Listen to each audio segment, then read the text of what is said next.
Hi, here we go. It's Willow, the TV show, and we're doing a storybook opening.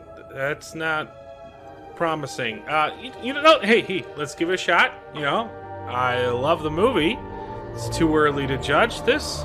This might be good. Let's see. In a time of dread, a child was born. Yeah. Elora Danon, destined to save our world. All true. Relentlessly pursued by the forces of darkness, Elora was rescued by two unlikely heroes. Yeah, baby. A Nelwyn farmer who dreamt of being a sorcerer. Willow was a man of pure heart, my boy, and unfailing courage. The other, an impossibly conceited thief, liar, and rogue. What? Mad Martigan was the man I'd marry. Hold up. What can I say? I was young. What? This is the second line in the show? And we're bashing on Mad Martigan? The best character? Wait, Sorsha, the woman narrating, started off evil. And Mad Martigan turned her to the good side. Oh, wait. No, I get it. He's a straight white man. That makes sense. Yeah, that makes total sense. But you know what? I don't even think they went hard enough. Let's fix that opening for you guys, shall we? Elora Danon was saved by two guys. One of them was Willow, and he's a protected class, so we can't say anything bad about him. The other was a real piece of shit, let me tell you. What a bad guy. What a scum. Just look at the color of his skin. I mean, I'd marry him eventually, but what can I say? I was young and stupid, so what can you do?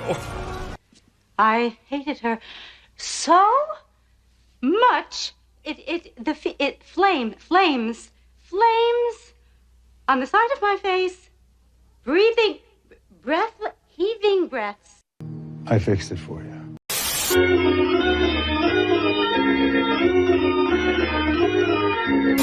Maybe it's because you want me to tell you not to force your daughter into a loveless marriage. You know I don't have a choice. You married Mad Martigan. Nothing easy about that choice, but at least you made it for the right reasons. She is evil. Everything I've done to protect the people I love. It costs a lot. I'm tired. Do you love your husband? As long as they don't expect anything from you. Because the moment that they do, you'll just leave.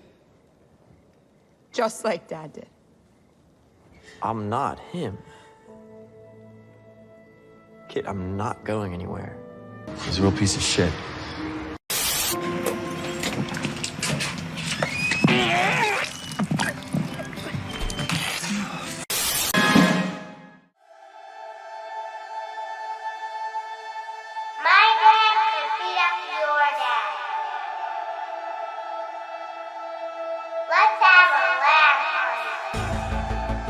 In a world of remakes and remasters,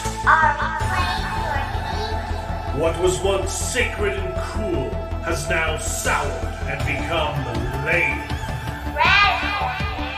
Gone are the days of pods and cowabunga. Now is the reign of slurp juice and dabs. Kids these days don't even know how bad they've got it. Now, it's up to the best generation to rise to the occasion and make a show that dares to go where a lot of other nerdy shows have already gone quite a bit. That's right. They're going to talk about it a lot.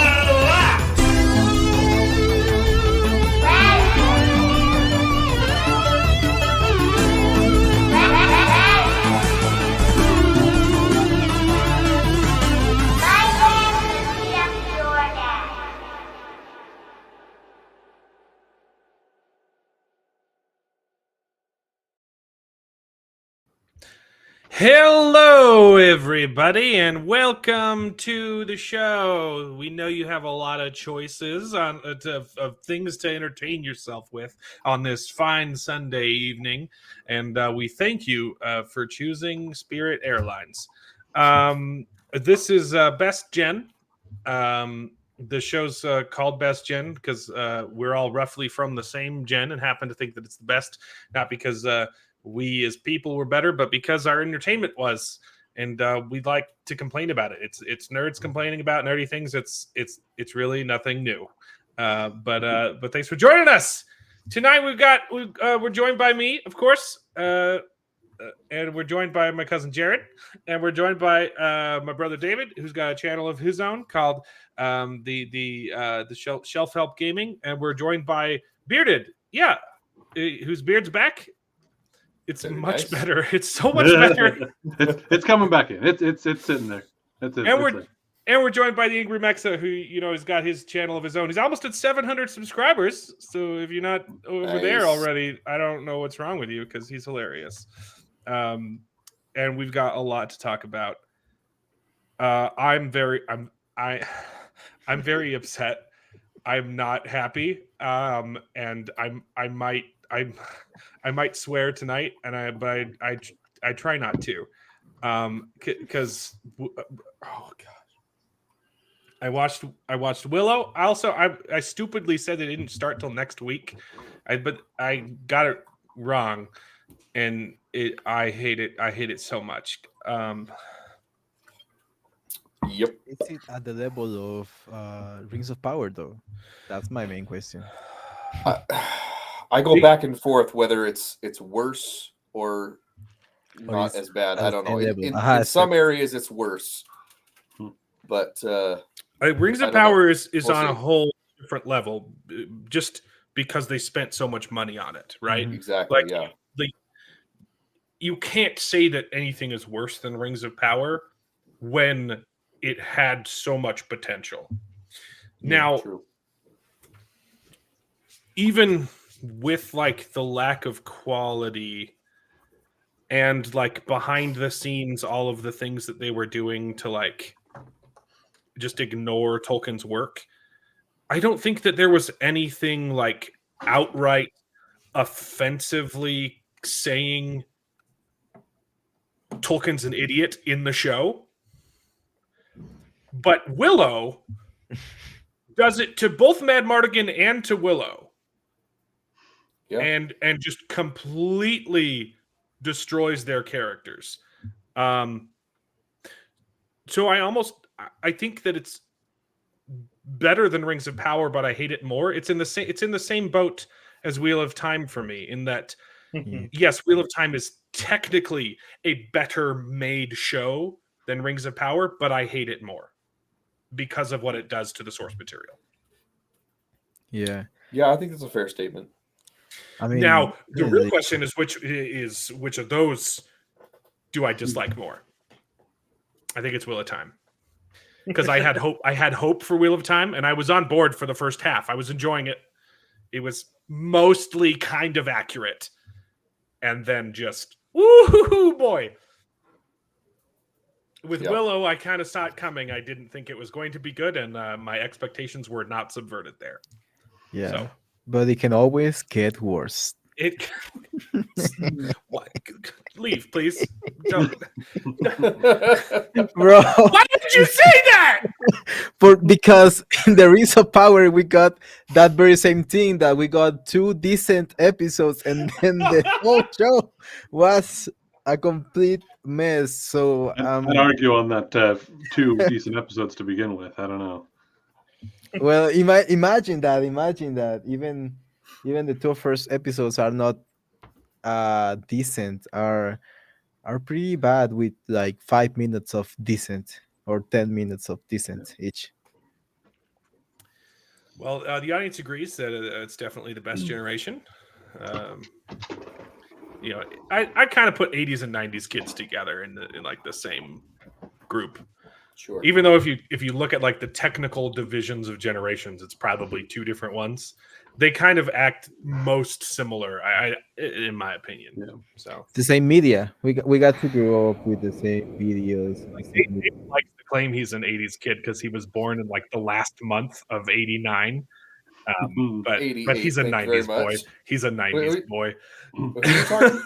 You. I was 88, thank you, in the middle of the year. Yeah, no, Alan, I'm the one that you're describing, whether you mean to or not. I was born in December of '89, so yeah, I literally am. Like I got 12 days of the '80s. Yes, I'm holding on to them. Yes, I was sorry, David. I'm sorry. You had like. I'm sorry, your first year of infancy was in the 80s. My wife was also born in December of '89 and claims she's an 80s girl. I'm like, you're not. I claim it when I couldn't tell me a single thing about the 80s. Well, can you firsthand? Can you tell anybody a single thing about the 80s either? No, because I'm not an 80s baby. I'm a 90s boy. And I can tell you a lot of firsthand experience about the 90s. Man, those were wild times. Remember when neon was a thing? I guess that was kind of 80s too, but yeah. Oh gosh. Shout out to Mark Clark in the audience, our wonderful channel member. If you want to become a member, it costs 99 cents and you get access to emojis. Rocks. Mostly rocks. Yeah, I agree with what Gojira just tossed in there. I was getting some CW vibes, which for me, I will say, is not actually a bad thing. I've enjoyed a lot of the CW shows. Doesn't mean it's anywhere near the quality of the better, HBO and things like that. Yeah, but the dialogue specifically feels like CW, like a bad Twilight romance. Exactly. I was getting Twilight vibes, which is weird because it's not every character. Because like when Sora talks, she sounds like she belongs in the time period, and then her children talk, and you're like, what? Yeah. The scene that I think got me the most with it was them coming into the castle just before Sorcerer talks to him. I'm like, this feels very CW-y. Oh yeah, because we got two young, good-looking people talking to each other, and it just seems CW-y. Yep. She says like totally all the time. Yeah, that's it's like not just... even like totally something. They talk like Valley Girls. That's not even something that you would even do when she was responding to her brother who is trying to make a good decision and commit to a woman. She's like, "You've never even been able to commit to anyone like ever." Totally. Yeah. It's funny because you I think Bearded Man said it best, that there's parts that sound actually like they are from that period of time, but there are times like when the protagonist, the lesbian couple, starts like jamming, saying things to each other back and forward. It's like this was written by Gen Zs or millennials that are trying so hard to be Gen Z. It's written by a 40-year-old in California. Oh my god! So who's trying never left the state. Like when I say Valley Girls, I meant it. Yeah, absolutely, and it's not just that they're not talking with accents, because typically when you see an old fantasy piece, people are talking with British, Scottish, Irish accents, old regal language. But it's not just that. You can have a fantasy piece and not have people talk in those accents, but it's the language that they use. And you're absolutely right. Many times they're just using modern language and talking how modern teens talk. And that's what I think is the biggest factor that gives you the CW Twilight vibes, is just the vernacular they're using. And the is acting's just terrible. The acting is bad too, but the dialogue, but the dialogue is worse. Yeah. And there are times when there are moments of good acting. I will give it that. There were a couple scenes that were good. There were a couple lines of dialogue, especially by the discount Mad Mortigan thief guy, his squire. He's he one that I thought that you would actually kind of like, because he calls them out on their idiocy a lot. Yeah, that was a good line. He was like, "Hey, you guys are woefully unprepared," and that's one thing too. You can go, like, obviously they are painting these characters as this younger generation is like, arrogant and woefully unprepared for the challenges that this adventure is going to give them, and that's fine, and you can do that. But they're not acting in ways that are arrogant and hot-headed like royalty would. There's a way to act full of yourself and stupid and arrogant, but still be regal and say, look, I'm more pompous and more important than you because I'm royal or whatever. And I'd say that they're just acting like stupid, spoiled teens. Yeah, the girl that looks like Disparu tries to throw a knife at her brother. Yeah, it's like, what was that about? The one that I think maybe does get at least in the first episode or two, got a little bit of the actually acted like a royal kid that doesn't know what the heck he's doing, but it still has some regality to him. Is the kid who he's the guy, the husband she's supposed to be marrying. Yeah, the guy that plays Flash he's good in the second episode. In the first episode, he's insufferable. Well, but that's what he's supposed. Yeah. He just supposed to be a little insufferable. He like chimes in for some one-liners that feel like totally out of place. But but in the second episode, I liked him. I think the same could be said with who we find out is Laura Dannon in the end of the first episode, which I haven't liked a single thing she's done. There were a couple lines I thought that she was decent. I think she's one of the better of the. I will also say I appreciate that they didn't try to drag out the entire season being like, what happened? Yeah, we got the hint Which that one of these is a Laura? Oh, come on! It wasn't really sent off. Well, I've got to do it for my meme edit now. It's going to be Dove.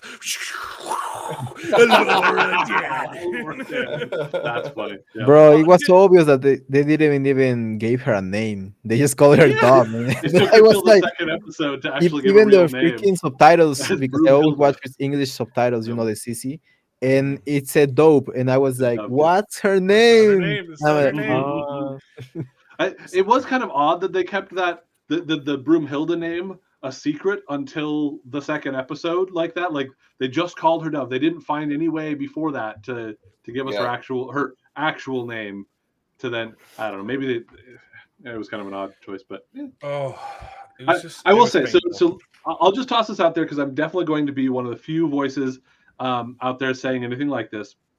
First and foremost, I actually didn't grow up on Willow, so I watched it for the first time. I can't do this anymore. I'm sorry. It's okay. It's okay. There you go. Okay. Well, so I didn't grow up. But you watched it recently? So I watched it about a year ago, and then I watched it again just before watching these episodes. Yeah. And it's good though, right? Yeah. I don't know what it is that I just can't quite get really excited about it. And it's I really wonder it's really short. It's 2 hours. It's not that short. Well, but the story seems shorter. Like it's like, oh, okay, we're just starting. And we're kind of and we're done. Like it seemed a little. To be honest, it seemed a little kind of disjointed in that like everything technically flowed together, but it's kind of like, oh, we do this and then we kind of do this and then we do that. Oh yeah, it's definitely a flawed movie, but it's charming. Yeah, and I think that there's also an aspect of like I think I mentioned on here a little while back that the Light and Magic special that they have on Disney Plus, talking about ILM and its development and everything, goes into some really cool stuff that they did for the first time in Willow. That transformation they did some crazy effects with no CGI. Literally, no, that was literally the first CGI was Finn Raziel's transformation back to a woman from the goat all around. The morphing, the yes. morphing. Right, yes. It's incredible. It was but they also did a lot of came up practical with. stuff. Yeah. Yes, they did a lot of practical stuff. Stop animation stuff with the But then I look at like I try to get a little bit more objective of a look because I'm a huge Star Wars guy, so I'm like all in about Star Wars regardless. But I feel like the special effects from Star Wars hold up better in a way. And again, this is just minor like criticisms. It still is an enjoyable movie, and I don't dislike it. It's just I don't have anywhere close to the like nostalgic attachment that I think that I hear from you guys and a lot of other people online. Yeah. I'm totally nostalgic for it. I watched it all the time as a kid. We had it on. So I think we had it on that VHS. That's a word to Google for the kids in the audience. For you Zers, for your Zoomers. for you, Um, for you Genzos. Yeah. Anyway, so because of that, I think I'm not quite as Ooh, if we particular, have like- fanboys, we could call them generators. Ooh. Anyway, so I'm just not as precious about Willow as I think you guys are, because I think I can acknowledge that Okay. part that you parodied or that you like kind of took issue with at the very beginning of, Mad Mardigan was this, kind of roguish and all that, because he kind of was a thief and kind of had some problems, but he ended up doing good. And I agree with your point that you made there of Saoirse started out evil, which I will say that is an interesting point about the movie. She kind of just flips like nothing in the weirdest way. He kisses her and then she's, oh, I'm good now. Yeah. and not just like a little bit it's of like, great though. Maybe I don't that's want like you the to feel ultimate him. male fantasy of like, no, I can fix her. Like yeah, it was interesting. So yeah, there's some criticism there for the like, but you were the one that was literally on Bavmorda's side until he kissed you, and then suddenly you're like, oh, maybe I shouldn't be bad. What's worse about it though is that yes, he was a rogue, okay, and a thief. He was you introduced to him in a crow's nest. Yeah, there's another name for it, but yeah, he was a rogue and whatever, but Saoirse didn't even know that. When she meets his character, he's already become the hero. Yeah. And then he turns her good. Mm-hmm. Right. And it was through the events of the film that we see that, yeah, even though he is a rogue, he has a good side. And he's originally just doing this job for Willow so that, he could be free and manipulate him, whatever. Yeah, but he's solid enough that he doesn't need to stick around till the end of the movie, but he decides to. He does because he's a good guy and he has that character arc. Yeah. And it's the same thing. It's the same thing they do for other roguish heroes. Like I think Han Solo is the best parallel. Han Solo was a scoundrel, scumbag. He didn't want to have anything to do with the rebellion. But he stuck around. He was going to abandon them, and he came back and he fought with his friends. Yeah. And then Disney again just screws up his character in The Force Awakens. It says, "Oh no, he just abandoned his family and went back to his life of thievery." Yeah. The books make it a little bit less egregious, but it's still kind of some of the comic books. I say a little bit less egregious, and I mean a little bit less. Yeah. Is Willow after Star Wars? It came out 11 years later. Yeah, it came out at 88. Oh wow! But I would say that even Marbardigan, it's like the new Han Solo. Maybe a more refined, because you actually see because in my opinion, Han Solo wasn't that likable.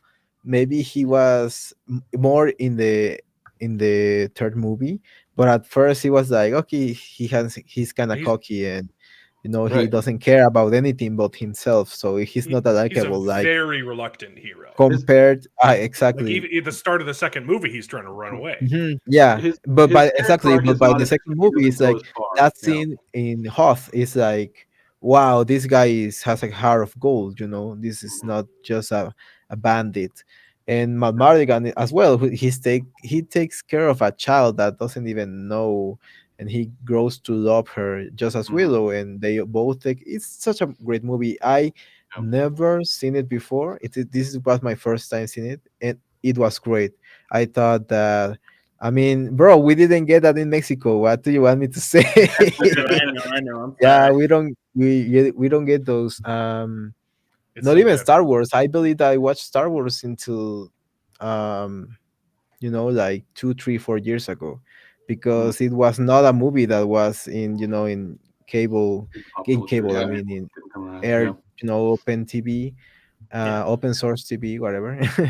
So, but it's funny because the prequels were actually all the time in Mexican TV. Let's just say, and not the original trilogy. And I was like, why don't they even try to put in whatever? I'm the virgin. But. Yeah, I really, really enjoyed it because you gotta see this movie. We gotta watch these movies thinking in that period of time. You watch these effects, and I was like, how? I was just wondering how the hell did they do it? how did they manage to do everything? And it will be interesting to watch like a behind the scenes of how they made everything. Check out if you have access with the Disney Plus with ILM Light and Magic. It goes into some really cool stuff about how they figured all this out back in the 80s and all that. So it's worth a watch if you're interested in some of that behind the scenes. I love it. Also, the Corridor crew, I think, also has an episode where they analyze the special effects in Willow and talk about the pioneering techniques that they do specifically with that. I will say one of the other ones that stood out most to me that they did really, really well most of the time was the brownies in Willow. Yes, I love the brownies. They get the depth of field right. It's so that like it's good. Yeah, there's still obviously just the limitations. You can still totally tell. Hey, that they're cut out. Yeah, we obviously don't have the technology to like make we're just filming them far away, right? Surprise, surprise. Filming them far away, cut them out, put them over. Just different things like that. But there were a couple of times where like they get things right dead on with the like them jumping off the back of the cart, like where they jump. It worked really, really, really, really well. But I do still feel like the effects from Star Wars hold up better, and I don't know if that's just my bias or if that's because they've gone in and done like some tweaks to kind of finish it up better than. I don't know if Willow has gotten the kind of attention like it obviously hasn't. Probably Star Wars has, but I think it's a lot easier to get like with the old techniques. It's a lot easier to do sci-fi. CGI or special effects than it is fantasy, right? Oof, yeah. Because if you're in a sci-fi setting, you can hide wires and stuff like that, and and in a fantasy setting, you have a giant fireball, and you can't really have a flamethrower get seen by the camera, right? Yeah. But I will also say one other just kind of like response to the them bashing on like the laser effect and the lightsaber effect is literally like the easiest thing to do. That's when you're learning special effects, that's what you start with. Hey, a lightsaber, it's easy. Go on. Also, we're comparing Willow with probably the special edition Star Wars.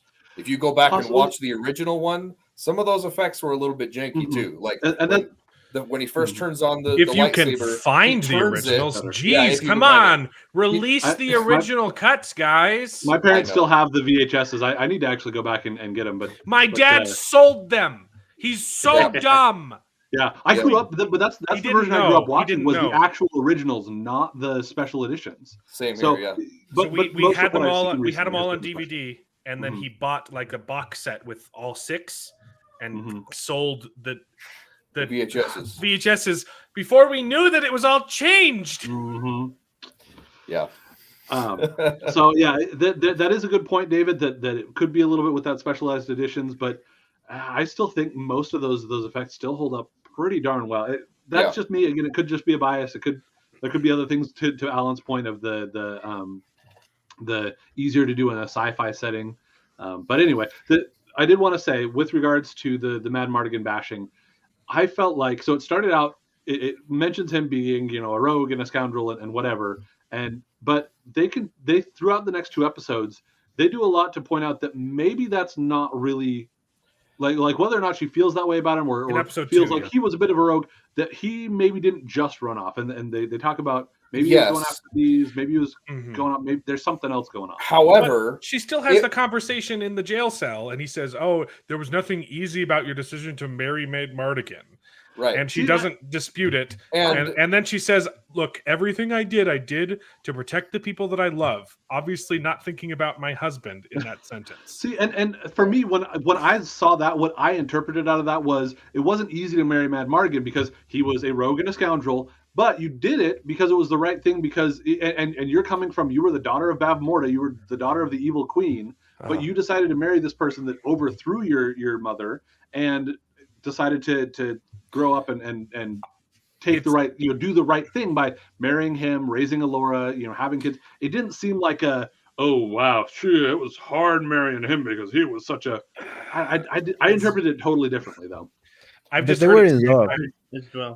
In the movie, it sounded like they were trying to say that she was knocked up. That's why she married him. Yeah, maybe. I suppose. I could see it going either way, but that definitely wasn't how I interpreted it. But I see where you're coming from with that. Yeah, but my problem is that you're getting mixed feelings from the first episode alone. It's just all bashing Mad Morgan, telling him what a terrible father he was. He abandoned his family.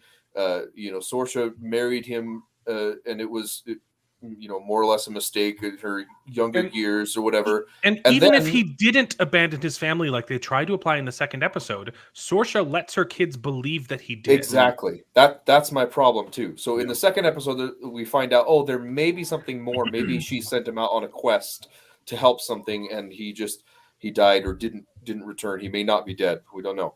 But you can't have it both ways. You can't say, oh, he was a terrible person and he abandoned his family, but also he maybe secretly didn't, but we're not going to tell anyone. Yeah, it's just very weird. The way that I kind of see that, because he went off on a quest to find some magic armor. Yeah, yeah, to help protect the realm. I don't know. To me, I think, and this is the other reason why I don't even necessarily feel like they did as terrible with Han as I think a lot of people do.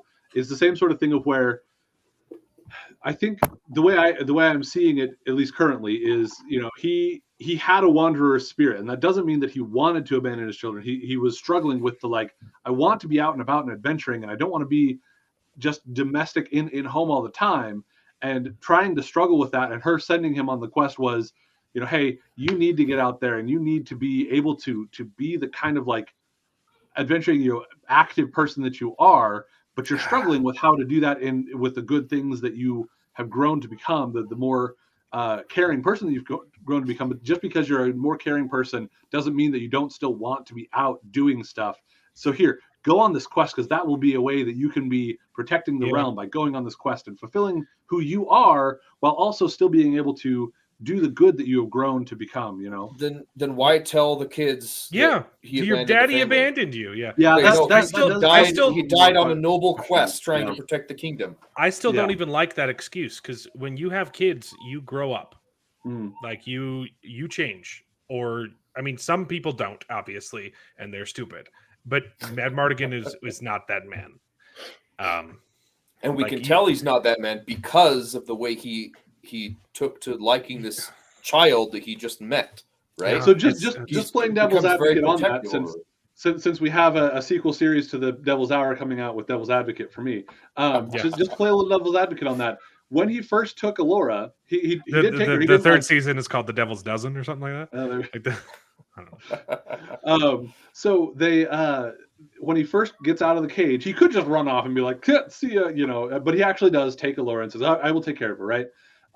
So that shows that he's at least willing to stick to his word. But then when the brownies steal Alora away, and we come back across Mad Mardigan, does he seem at all interested in oh no, this child that I decided I really wanted to care for, or was willing to care for, I've lost her. What am I gonna It's not until he gets back together with Willow, and even then he's like, I'm taking off. You go do your thing now that you've got Alora back. Oh, you're going the same direction as me. Fine, I'll go with you. It takes him a little bit longer to really get there, and he still does. It's also different when it's hero. Your kids, though. Yeah, that I will give you. That I will also give you. I don't know. I don't know. Give a little bit of credit to seeing your kid with for the first time.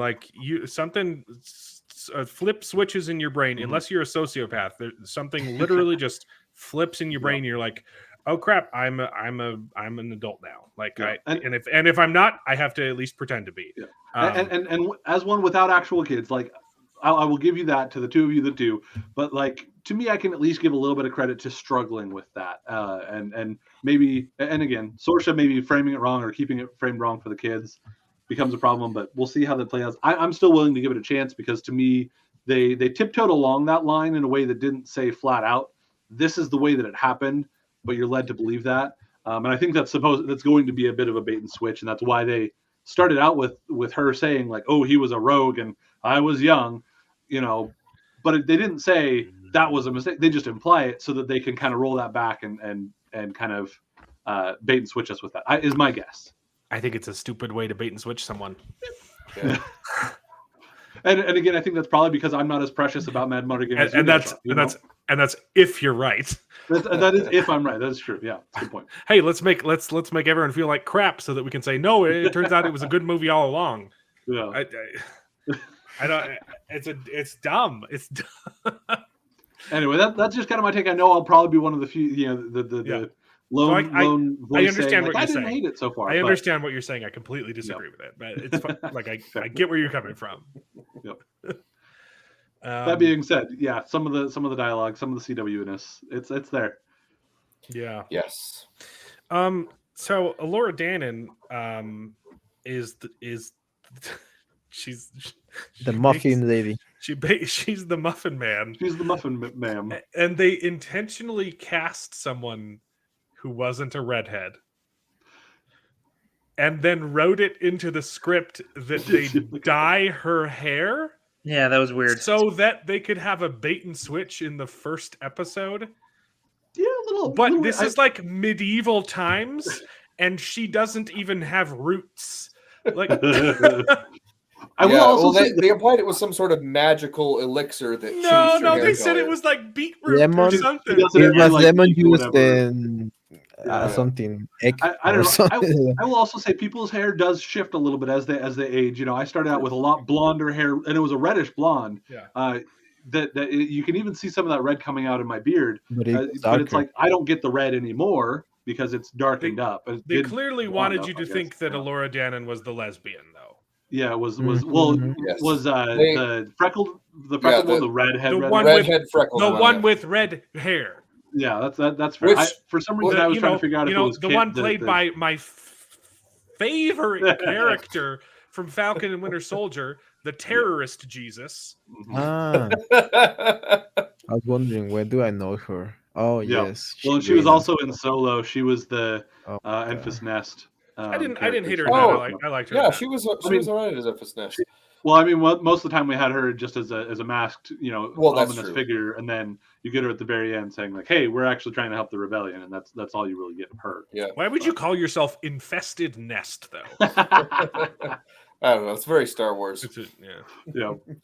Got to have some strange name in Star Wars. My wife actually postulated that maybe they want to do a double bait and switch and say, "Oh, that actually is Elora Danan at the very end." Why? Because I don't know, but it could be possible because the birthmark doesn't show up until Willow magically makes it. Well, because there. Okay, then wouldn't the other character say, "Hey, I've got the same thing on my arm"? Well, if it could be hidden on her arm too. I don't know. Exactly. Yeah. So I don't know. It would be a weird bait and switch. I will say it'll be better. They already showed her doing magic. You're right.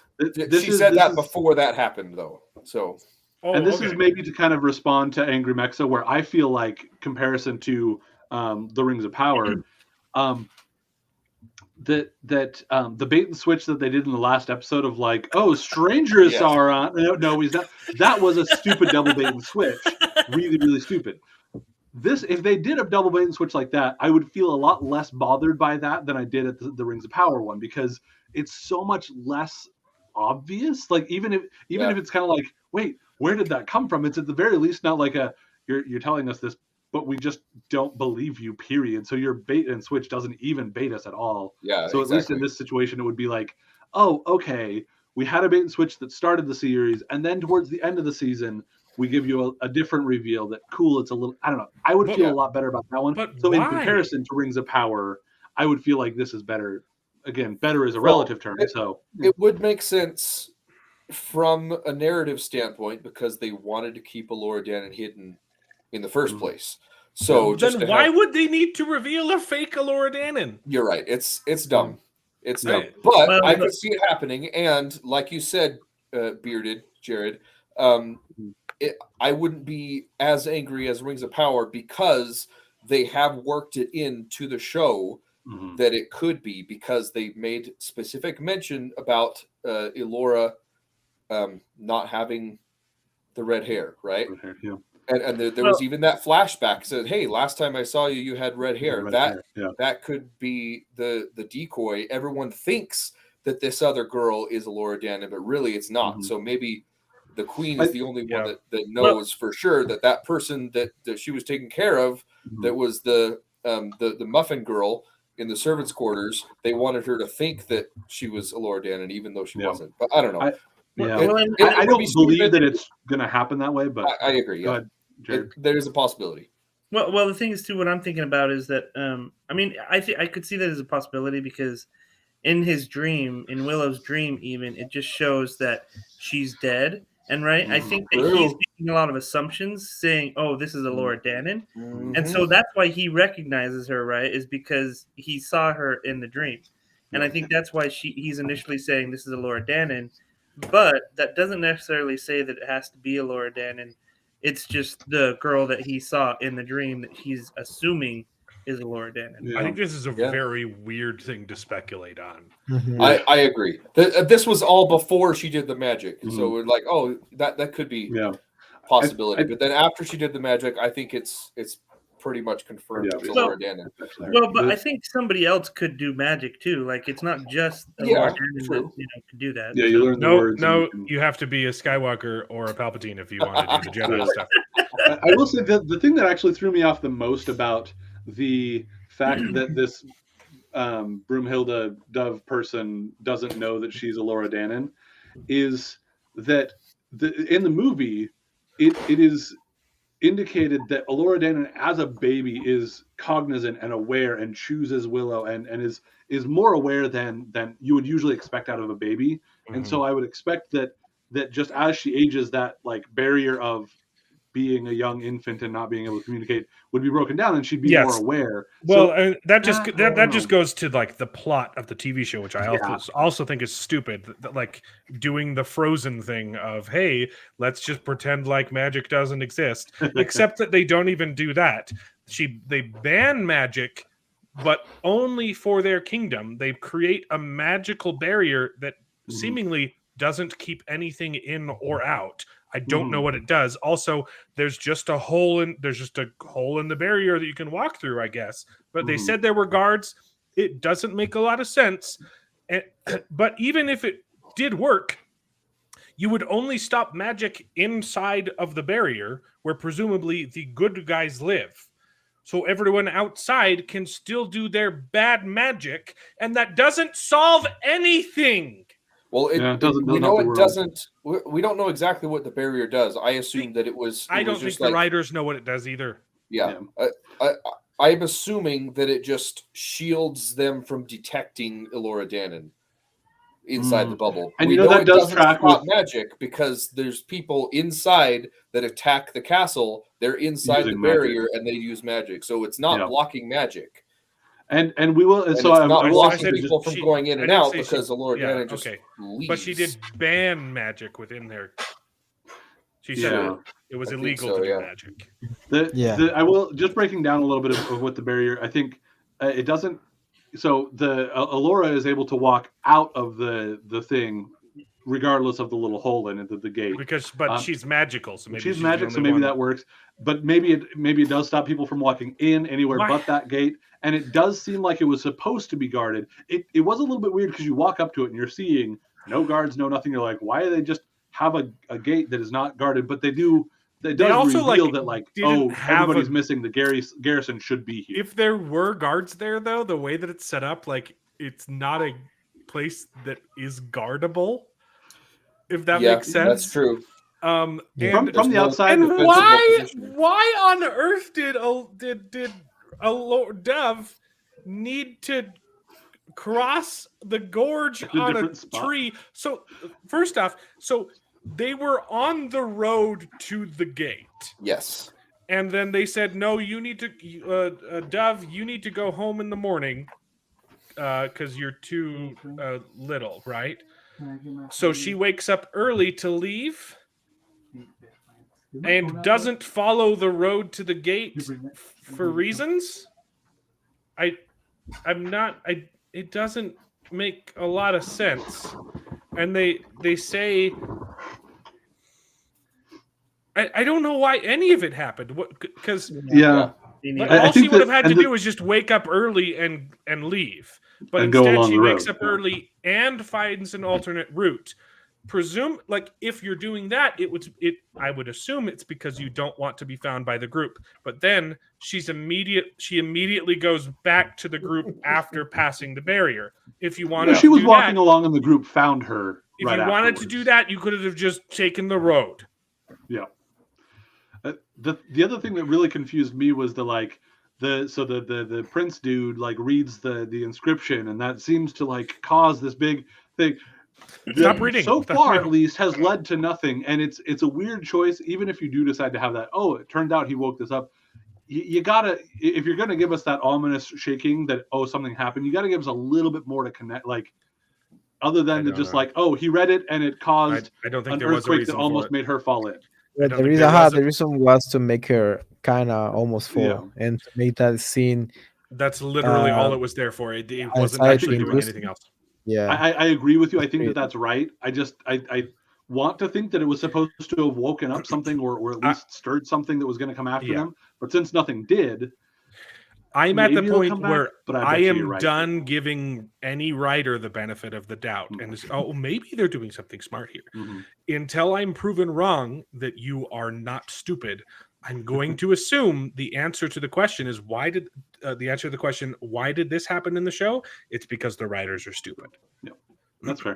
I'm like, it's just so we've done this so many times. Like, I'm done. I'm not going to theorize about, well, maybe Laura Dana could be a bait and switch and like all of this. Like, I'm not going to put up with any of that crap. If they do something good, I will say, hey, that was cool. But I'm not gonna hold hope and say maybe in the future they're gonna do something that's actually good. I'm so sick. I'm so sick of these horrible writers who only have jobs because of the color of their skin or the color of their sexuality. And I do not care. Hollywood has to earn my respect, not the other way around. Diversity hires. But yeah, actually, and this was going to be for bad takes, but it's not. Let's talk about it right now. The producer of the Willow series, the goal was to completely change the original, move the fantasy genre into a contemporary sound. You know, that sound that everyone hates. It's doing so well. It's making so much money. And that's why they had a lesbian romance. He says, when we were thinking of the sequel, the only natural way to progress the story was to have a lesbian romance. That's what they said. Yeah. And the whole romance feels really, really weird because she calls her like her friend all the 2 episodes, but she suddenly kisses her without her consent. Although, well, she seems to like it. So let's just say there was. It was presumably the first time they'd kissed, right? Unless they've just been banging in secret. Yeah, they just say there was posteriori consent, you know? It was a little bit odd because they even said they went about writing it like YA literature. That's not what the original movie is. Yeah. This is a movie for kids, so it's kind of weird. I think just weird. It comes down to it's not written for us, I guess, in some ways. I don't mind YA literature, so that's listen why I to this. Listen to this whole much, thing. In a long overdue welcome development for fantasy cinema television, that's where it starts again. And the Disney Corporation itself. Holy. Kit is the tomboy princess who spends most of his series dressed like it. First off, Shad from Shadiversary pointed this out. These are modern fletchings. Yeah. Those are plastic arrow. Those are plastic notches. No, and there are 4. She only brought 4. Plastic. She hasn't shot an arrow yet. She brought 4 arrows. I bet you that they are going to multiply in an episode. They are going to shoot like 20, and she's going to be like Hawkeye, just creating arrows. Yeah. You know, from. And Jade is an orphan girl who wants to be the first female knight. Someone who took every tomboy fantasy heroine and we tossed them into a blender and we flipped a big mad scientist lever from subtext to text. Mm. I have no idea what the hell he is talking about. That doesn't sound as flattering as I think he intended it to sound. We took every different trope that we could and tossed it into a blender. Even from somebody who even if it was somebody who wanted them to be doing this, that doesn't sound like the kind of thing that they would want them to do. They'd want them to actually like put a real character in, not put a bunch of tropes in and hit the blender from subtext to text. Like, yeah, that doesn't sound like what people want. Well, the problem with that is Corwin just texted me saying, I'm going to try and make it on the show, but there was a bunch of people shooting guns inside the city limits, and we had to deal with that. He wasn't like in a shootout, but people were setting off their firearms within city limits, which is not illegal. Yeah, but I had to say Gojira, bro. You are supposed to dislike Matt Mardigan, but to be honest, the Womanizer Prince is like one of the most likable characters because he's the less annoying. He's the brother. He's also the only one making good choices. Yeah. He says, "Yeah, I used to be a womanizer, but now I want to commit to this one woman." He straight up proposes to her. So like, "Hey, I want to change." Then when his sister, who is drunk and makes a fool of herself and her future husband and him, and then tries to throw a knife at his head and then storms off like a little witch with a capital B, he goes and smooths things over with not only her betrothed, but with the future leader of the other country that they need an alliance with to survive.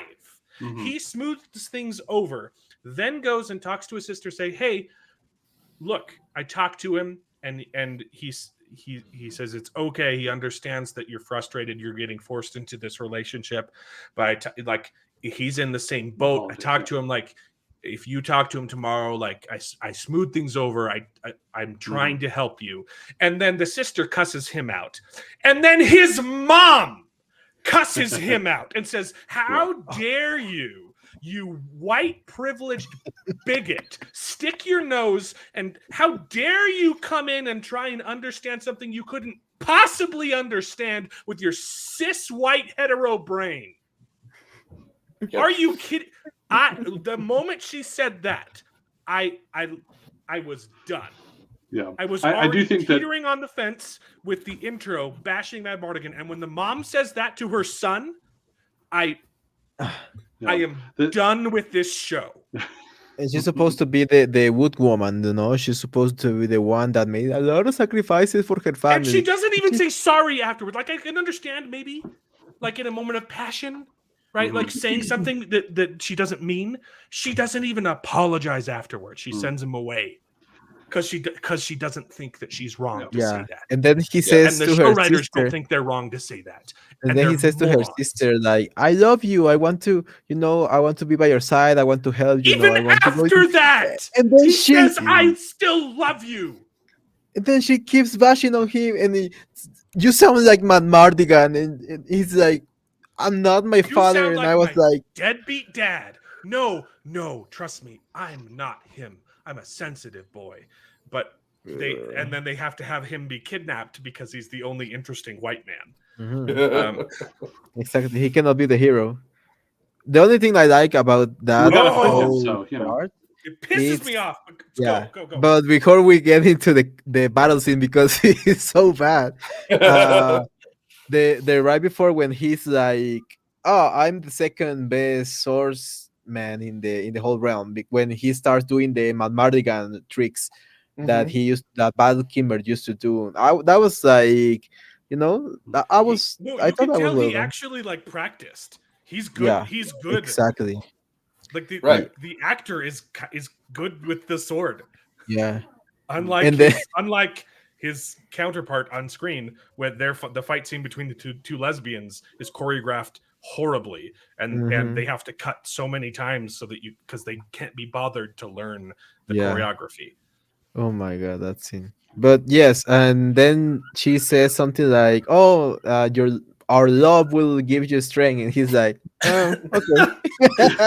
that line was great, and then she's like, "Oh yeah, that was a really stupid thing to say." Like I liked that scene. Yeah, that was good. That's why I say that Elora, and I agree with David on that one. That Elora is probably either the third best character or the fourth one, if you don't count the prince, because the prince is so annoying in the first one. In the second one, he has his moments. But in the first one, like, he's a little bee, a little the bee. scene where he proposes to her, though, I could not take it seriously.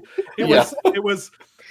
Look, I was so distracted by your beautiful eyes and your flowing hair that I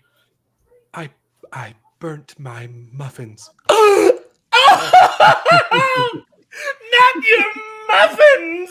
Like, not the good enough. It was so dumb. And he said it himself. He's probably the one of the worst proposing scenes in history. I've never seen anything worse, other than in probably a feminist movie where a man, needs to a woman.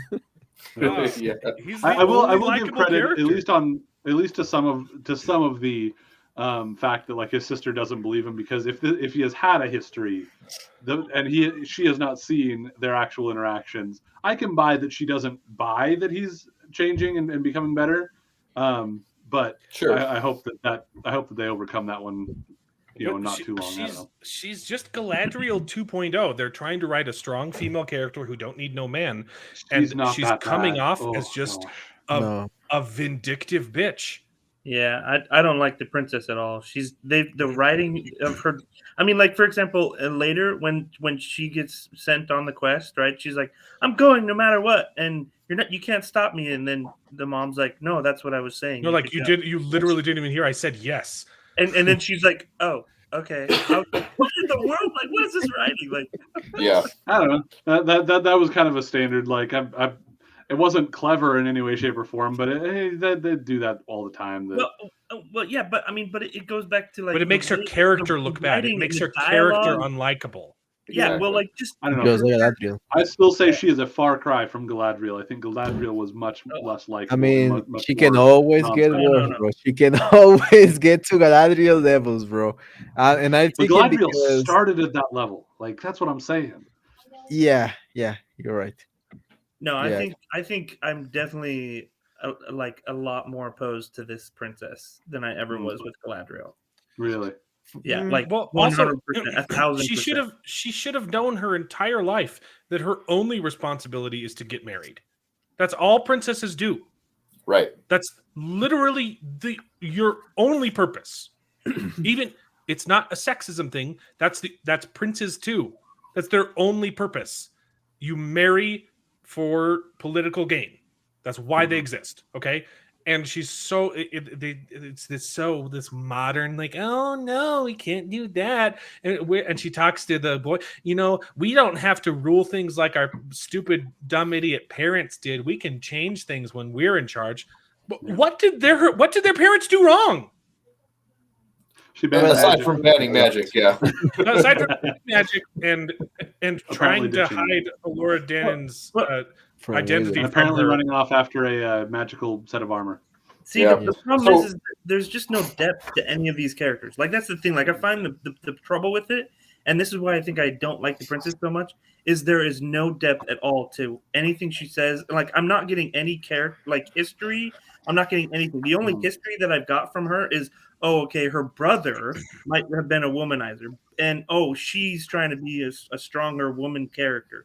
But that's the only history I'm getting. That's the only character development I'm getting, and it's kind of frustrating because I'm like, okay, this is literally I'm not getting any backstory. I'm not getting any development.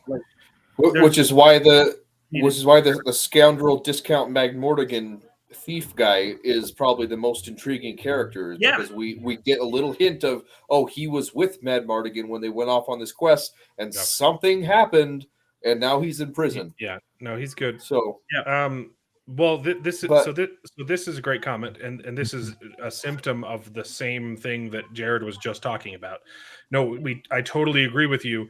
It looks like their clothing has not been worn, and that's the same thing. There is no depth. Yeah. To the characters or to the show.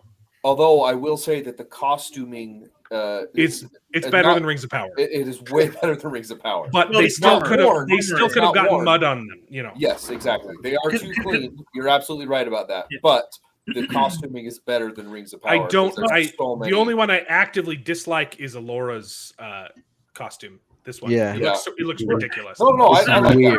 I like a lot of them, to be honest. I thought that was one of the weakest points as well. Is the costumes, like they're just. I mean, so I gotta say this because this is, I mean, Jared or Beard, he brought up that he just recently watched this, right? And I was gonna chime in that I think the reason why I loved Willow when I was a kid was that like the characters and the costumes were so like nitty gritty and they felt real, right? Like that's the thing. Like when you watch a lot of like fantasy movies back then, they were all kind of like, ooh, it's whimsical and they're more like I don't know. They just had a different feel, but basically, I loved how Willow. Everything felt more real, like the armor felt more real, like Mad Mortigan as a knight, even though he wasn't a knight, like he felt more real as a knight character. Yes. And then even like the evil guys that like those freaky skull masks, like that part I freaking loved. Like those guys are freaking so cool in the first movie. Skeletor. And I wasn't even excited to see them in this episode because they're like, oh, it's the Bone Gang, and they shoot the guy like as soon as you have to be vigilant, otherwise I'm going to be shot by an arrow. Oh my god! Right? I wanted to die. Like, there's so much of that lacking where I'm like, I'm not seeing any of this in the costumes because I'm not getting any of that background. Like everybody's just gone where they go to these villages. Like, okay, like, well, I'm not getting any of the depth of, okay, well, why is this place even important? Like why? So look at the costumes.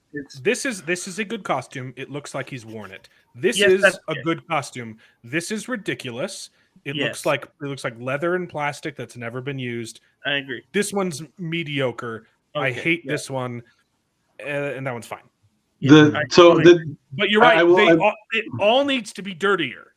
I'll agree in particular with Jared's point about how the movie was very dirty, gritty.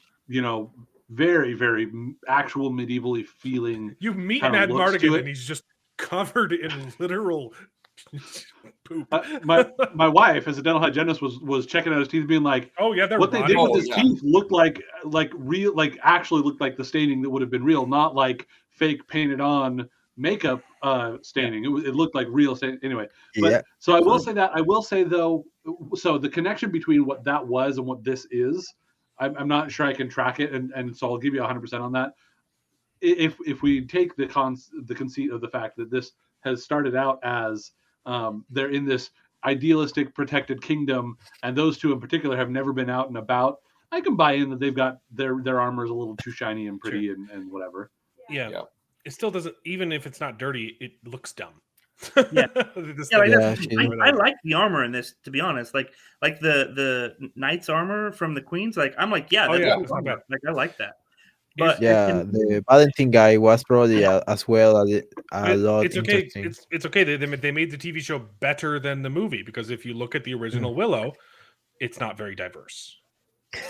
So I will actually disagree with them on that because the world's changed. No. The world's changed now, and we're absorbing entertainment. And in the way we're absorbing entertainment and the faces we're reflecting, we've expanded enormously. And we hope that the show can be growing as the world grows by making a show that is just inferior to the movie. Obviously, not in the way that they think and think that it should be, because White Man was the main guy. White had a bunch of little people, but it was super progressive because it had black little people. It had a lot of different. Like I was watching it, I was like, this is actually solid. Like. Again, maybe not the main characters, which is what people are going to complain about when you. It had a baby as one of the main characters. That's diverse as heck, right? It's a white baby. And the finale was basically two old women slapping each other. Like if that's different than if that's not different than your usual like action hero, saving the day sort of thing. I don't know what is. Yeah, like the sorcerer mentor figure was a woman. Okay. An old woman, for that matter. And a bunch of different animals. That's diverse. She was a furry. Yeah, she was a furry. Yeah, they cast the first goat as the main character, right? No, the first furry. The first furry, yeah. Before it was cool. Oh dear. Oh my god! But yeah, I agree with I think that if people want to look for a diverse oh older my god, why film, they put name it may be not exactly everything that you wanted in every aspect, but it is, especially for the time, very diverse. Willow, yeah, the original movie. Sure. See, like, I will say, as that showing with Black Panther. I don't know. They're probably saying probably diverse. probably saying that the Black Panther is more diverse. It's a race war between Mexican and black people, but okay. Yeah. So I will say, it makes me so angry. One positive about the show though is I did like the villain designs for both the guys, the skull guys on the horses, and also the three. You liked Cage? There was 4. You liked Cage Head? Yes, I did. I thought it was very grim, dark fantasy. I liked Whip Boy. Willow. I thought that Whip Boy was the only interesting one, and Teleport Staff Guy was an interesting concept with a horrible execution. Yeah, the fight scene was terrible, but I liked the character design. It fit very talk about well. The fight scene, for God's sake. Cage Head was dumb, and guy who turns into bird, I didn't get. Okay, guy. Was that it? Can he just turn into a bird and that's it? The design of those characters was very much in line with what we saw from Willow in that sort of grim, dark fantasy world building, which is not something I got with the trailer. When I saw the trailer, I was like, this does not feel like Willow. Yeah. It doesn't look like Willow.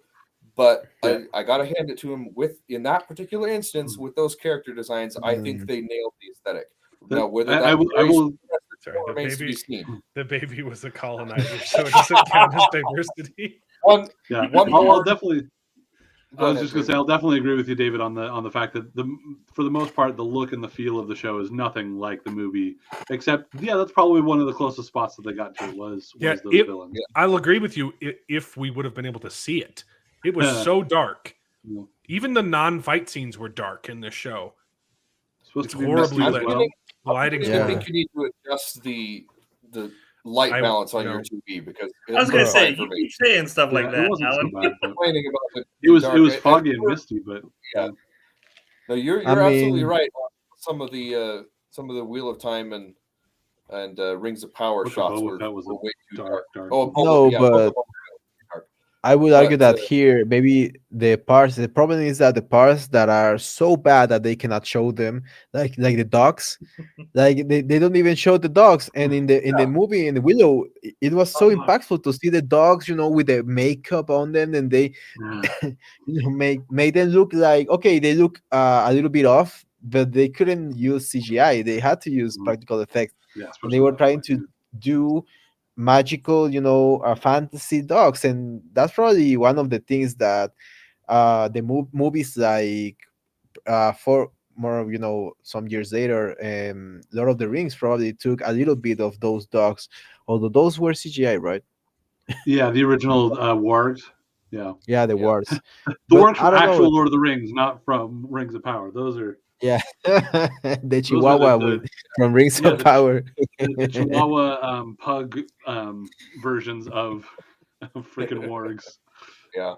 So one more positive about the show before we continue tearing it apart is, as always, the musical score is fantastic throughout the rest of the thing. Every time that they did a little theme, it got me. But because of my viewing experience, I was like, I hate the show. This is really terrible. Every single time that played, I was like, how dare you evoke that theme? I wanted to say something. I don't know. I was just like, you do not deserve that. But regarding that, even in the scenes where they're talking, the problem isn't the brightness. It's the contrast. There was no. You can't even tell where she begins and the background starts, or where she ends and the background starts. Yeah, bad color correction. Yeah, that's bad color. It's just so bland. Like even in the scenes where it's bright, there's no contrast. This is probably the most contrast you get. Mm-hmm. Yeah, Yeah. This is fine. This is fine because it's outside and they couldn't. There was yeah. natural lighting. That's actually good. Like No, interior, the props like in that were a little goofy. yeah, it's. And then I'll get Oh, to the I don't fight. mind. I don't have any problem with those. It's a little bit shots. dark, but it comes nowhere Yeah. near to Boba Fett. No, not at Yo, all. but regarding the music, I just had to say something really annoying that happened in the show. That every time a man, like every time they talk about Mardigan, or every time they talk about this womanizer guy, it always they do like the at atonal, like or Oh, do the they? chromatic, piano, and they're like, and you're like, am I supposed to feel like they are bad? It's it feels like that. So you can see what's Yeah, I going didn't on here. notice that. Yeah, That's definitely harder to see. Yeah, is because it is dark, but it's poor people standing on a hill and The problem casting is magic. I don't know. contrast. You can have dark scenes. Listen, this is good. This shot's good because you get the highlights, right? Get the rim light. So you can see. And then interior, there's no contrast. And then the fight scene was just foggy and just dumb. Yeah, the fight scene was really dumb. We talk about how they have that cool guy that can apparate and teleport, right? He teleports 3 times, and every single time he appears exactly where he apparated from. Yes, Just slightly. I saw him appear just slightly to the right or something like that. It doesn't matter. You teleport behind the guy. Yeah. No, why would you do that? It's like let me see if I can find that. There's 3. I sent you timestamps in my email if you want to bring that up. There was 3 specific times he's fighting in a thing. He apparates and he misses the thing. And then he's like, where did he go? Where did he go? And he appears right in front of him again, right where he was 3 times. So it's right here. Ah, that's so oof. My God. Okay, here it is. Here's the fight scene. Right. Okay, let's pause it so we don't get. Last time I showed those clips of Van Damme, I got 2 copyright strikes. Damn. But the props, there are some companies that handle them well, and because it's an auto detection system. So some people just say, "Hey, blanket," but I contested them and they were gone within a day. So props to Van Damme, or whoever manages his movies. Yep. But so you got to pause it. Okay. Yep. See, see he disappears. He He operates in the disappears same to miss a strike, and then he appears right there to block the second one. And he does it here again. Look at that. It's in the same spot. That one I think is the one that definitely made me go wait, because to me it was more the way that the person swung, because it felt like this person got blocked, not that he swung and missed. That's what threw me off. Yeah. Like he pretends like he blocked. Yeah, but compare that to Nightcrawler even in the bad X-Men movies, he teleports behind people and does a choke and then flipping all it's good. That's good stuff. Mm-hmm. Yeah, one of my favorite characters from those movies. Yeah, best opening to a movie that second For X-Men. Sure, yeah, that was a good opening. But yeah, he comes back, keeps scrubbing forward. Because the third time he does it, I think is the most egregious, because that's where he disappears and he's like, where'd he go? Where'd he go? And he just appears right before him again. But and I can even buy at least a little bit of that. I mean, he should mix it up with most of them being behind, of the intimidation factor of the where'd he go? And then I'm right here, because I think that's what that last one did. He did a little bit of a surprise, and that's where he stabs him and poisons him or whatever, which seemed a little like an odd choice, but once it was revealed that he was trying to infect him, made more sense. But it was that it was an odd scene. Yeah, that one, it was just that you couldn't have a straight white male be like a kind person. You had to make him the bad guy just one episode later. Yeah. So, but yeah, go ahead. I'm sorry. The part that was the dumbest of the whole thing is that this little red hair is fighting the monster with the big knuckles and the giant monster that he's swinging. This homie swinging like Tyson, and this is like, I covered with my sword, and I was like, dude, and then he just punches her and she dies, and I was like, why didn't you do that before? He was so dumb. I think it's right here is what you're talking about. Yeah, that's pretty hard to see though. Might be a little early. Yeah, But... I mean, it's supposed to be foggy, so like I still feel like I this can is see fine. most of It's what I need to. nighttime and foggy. Yeah, he disappears. He's like, "Where'd he go?" And he Right in disappeared front of right him. where he was. It's so stupid. Huh. So Yeah, stupid. that's So horrible. another Horrible thing that's choreography. dumb about this fight is okay. So you're being invaded, right? You have these death dogs come, and you're like, "Oh no, there's death dogs," and they're not in the fight. She There's she one doesn't dog. alert anybody. Yeah, the dogs don't show up in the fight like at all. But she doesn't alert anybody. She doesn't send the guards after. She goes in, releases the guy from prison to help fight, and then she goes out and fight herself. As do the prince and the princess. They go out, fight themselves. It's like, no, you don't do that. You send the guards out. No guard. Yeah. Where the hell are the guards? These are She's supposed to be 16 years they're very old. Like, what's she self-sufficient going people. to do? She was always the warrior out there doing stuff. Yeah, I don't she know. was, but that one didn't bother me as much because it come seemed on. consistent with the way that they were handled in. As long as there were Willow guards itself, fighting but- too, but there weren't. Yeah, Bro, they that were would the you only have one. a He was the guy fighting, that died, that fell from the battlements. And That's the only guard you see in the entire. Well, and thing. the captain of the guard. And the captain of the guard that gets Possessed. little stick possessed thing. So He- the other thing. Oh that's no, really his stupid- shoulder got possessed. Yeah. The other thing that's really stupid after this all happens is okay. They capture the prince, which was really kind of clunky how that whole sequence went down. They just like Why stopped did- fighting and turned. Why do they want the left. prince? I don't know. It's not clear. But Probably later maybe when maybe find they think out. he's Elora Danon. Because What if he he is looks like a Elora girl. Because Right. and they're not being heteronormative. They're so progressive that they think maybe he could be Bro, that happens. My No. God. That Yeah, is- What if it turns out to How actually be dare Elora Danon? you, audience, assume that Elora Danon had to be a girl? Oh, it's Wheel of Time So- all over again. Also, Okay, how so many times do they say Elora Danon? I know, Oh not my just God. Elora Danon, the whole Whole thing. It Yeah. got to the point where when you say a word so many times, it loses all meaning, and you're like, "This is the weirdest word. Why does this exist?" They Yep. kept saying Elora Danon, Elora, and she says it to herself in third person. She says, "When Willow told me that I was Elora Danon, when Willow told me who I was." When Willow told me who I really was. That's how any normal person would have said that sentence. yeah. I will say, I think that once they give Elora's name in Willow itself, they say Elora Danon quite a bit as well. No, they So- say they say a lot of Elora. Just Elora. Okay. Willow says Okay. a lot of Elora, and I Alright. remember this only because, Okay. like you, I watched it right before Yeah. the show, and it was such a night and day. Literally night and So much. Yeah. Like Yeah, I thought we I were don't trying to think- keep her a secret. Yeah, I don't think they say Elora at all. It's Elora Danon every single time. Yeah. There might have been It's- one time that they say Elora, but It's but- them trying to lean so- into that. This is RIP. Sorry. Elora I Danon really- is RIP. I really jumped Yeah. ahead with that one, but it's been bugging me for a while. No, you're right. So going back to so the prince is captured, right? Why?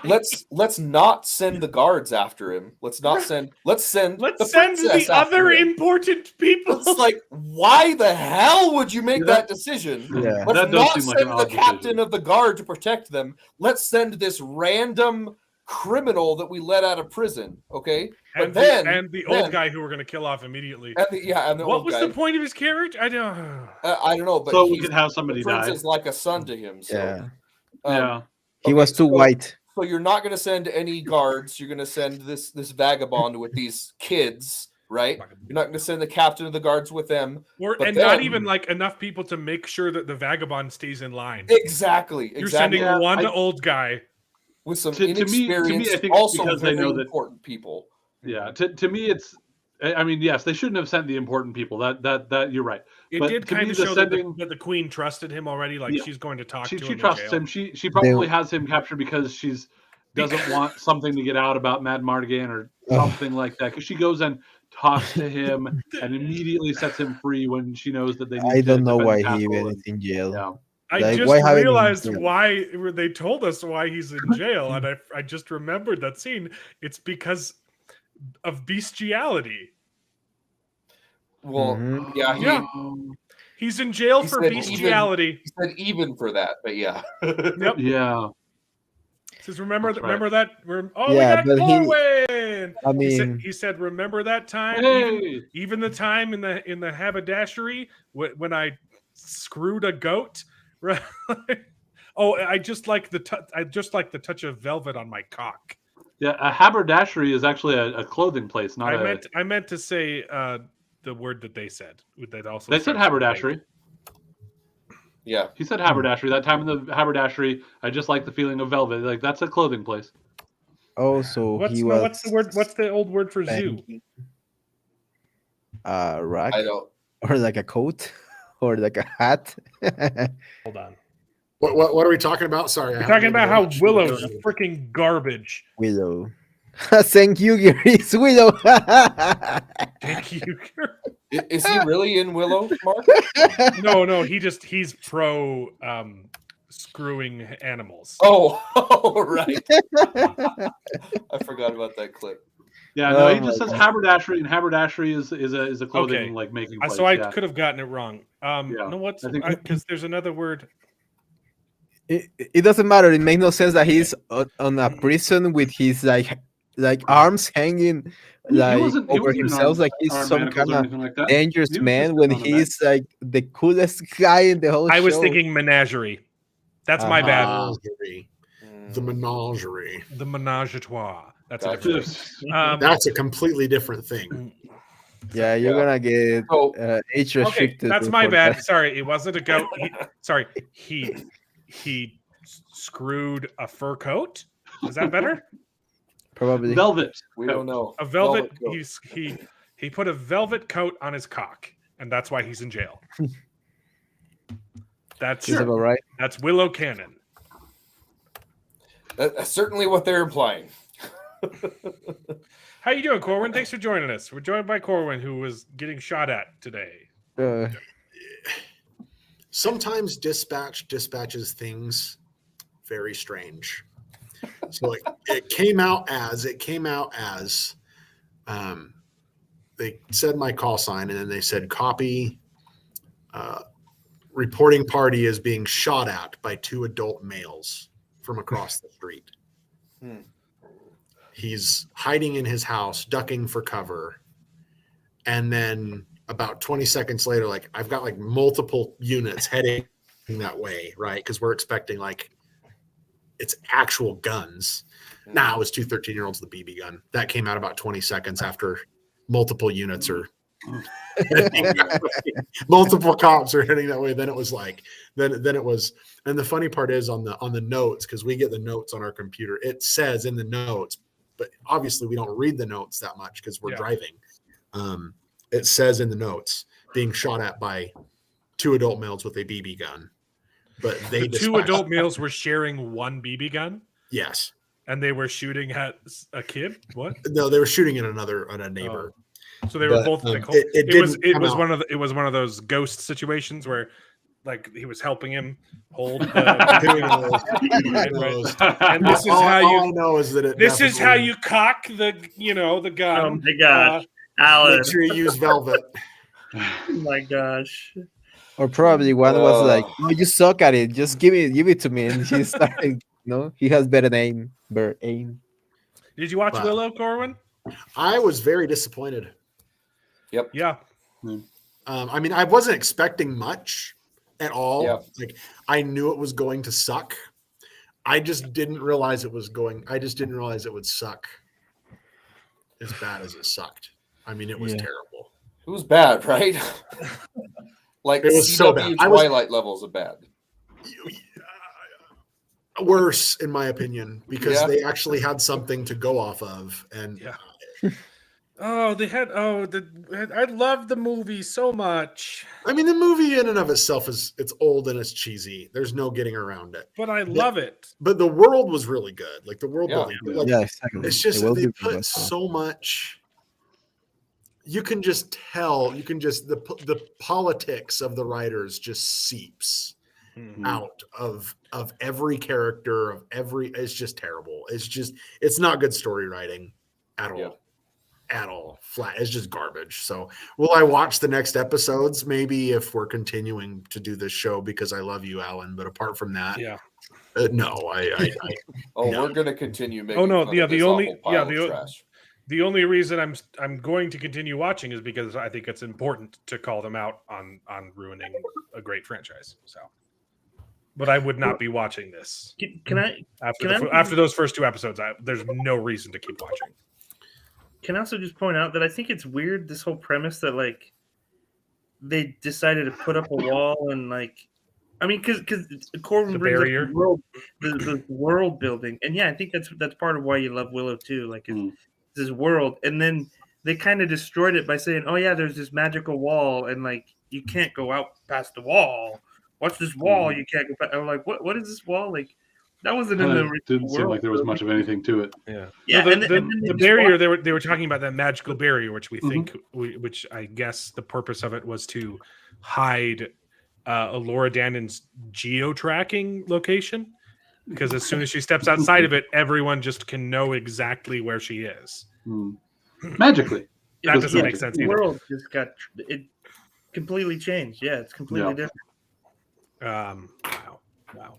Yeah, remember in like one of the first scenes in the movie, right after you meet Mad Mardigan, there's like an entire army going off to war. Wouldn't you like send one of those after your son? Yeah. Yeah. Exactly. And what's silly is that when Elora leaves after them, they're like, okay, now send the King Guards after Elora. 3 guards. Yeah, still 3 guards. I don't know if anyone here is like a history buff, but most of the time, like wars, but people didn't like having wars, right? But a large percentage of the time that a war started, kidnapping royalty was the reason. Even in Game of Thrones, that's a classic trope because it happened so much. That's how you start wars. Yep. Yeah, it was pretty weird. They probably didn't have enough budget because, like, Bearded Man said, when they get to the Willow's village, is way less little people. They probably. I was going to make a little like one angle of the old village that they keep using, and then they have everyone inside like a little hut underground, and there's like 5 guys, and not enough. Only one. Does the other guy come on the adventure with him? Mamouche? I think yes. Yeah. So they get one extra. I can never remember what they're called. So Nelwyn's. Nelwyn. Yeah, they get one extra midget to come on their adventure with them. In the original movie, you had a team of them, and they were so funny. That was so good. That was one of my the favorite mayor parts. guy was so funny. Burgle cut. He He's gets such a great forced actor. to go on the adventure. So good. Yeah, it was like a little fellowship. Literally. They're trying to imply that Willow's wife and son are dead, right? I think so. Which, okay, sorry, that's something I wanted to mention. Watching the original Willow, holy cow, his son reminds me a lot of your son, David. Yeah. When he was little, like his face and the dark eye, I'm like, oh my goodness, that's David's son. That looks just like him. Man. Yeah, for sure. I even paused it and like, hey, Hannah, take a look at this. Who does that? And she's like, oh, that looks like David's son. Yep. David, did you take another business trip?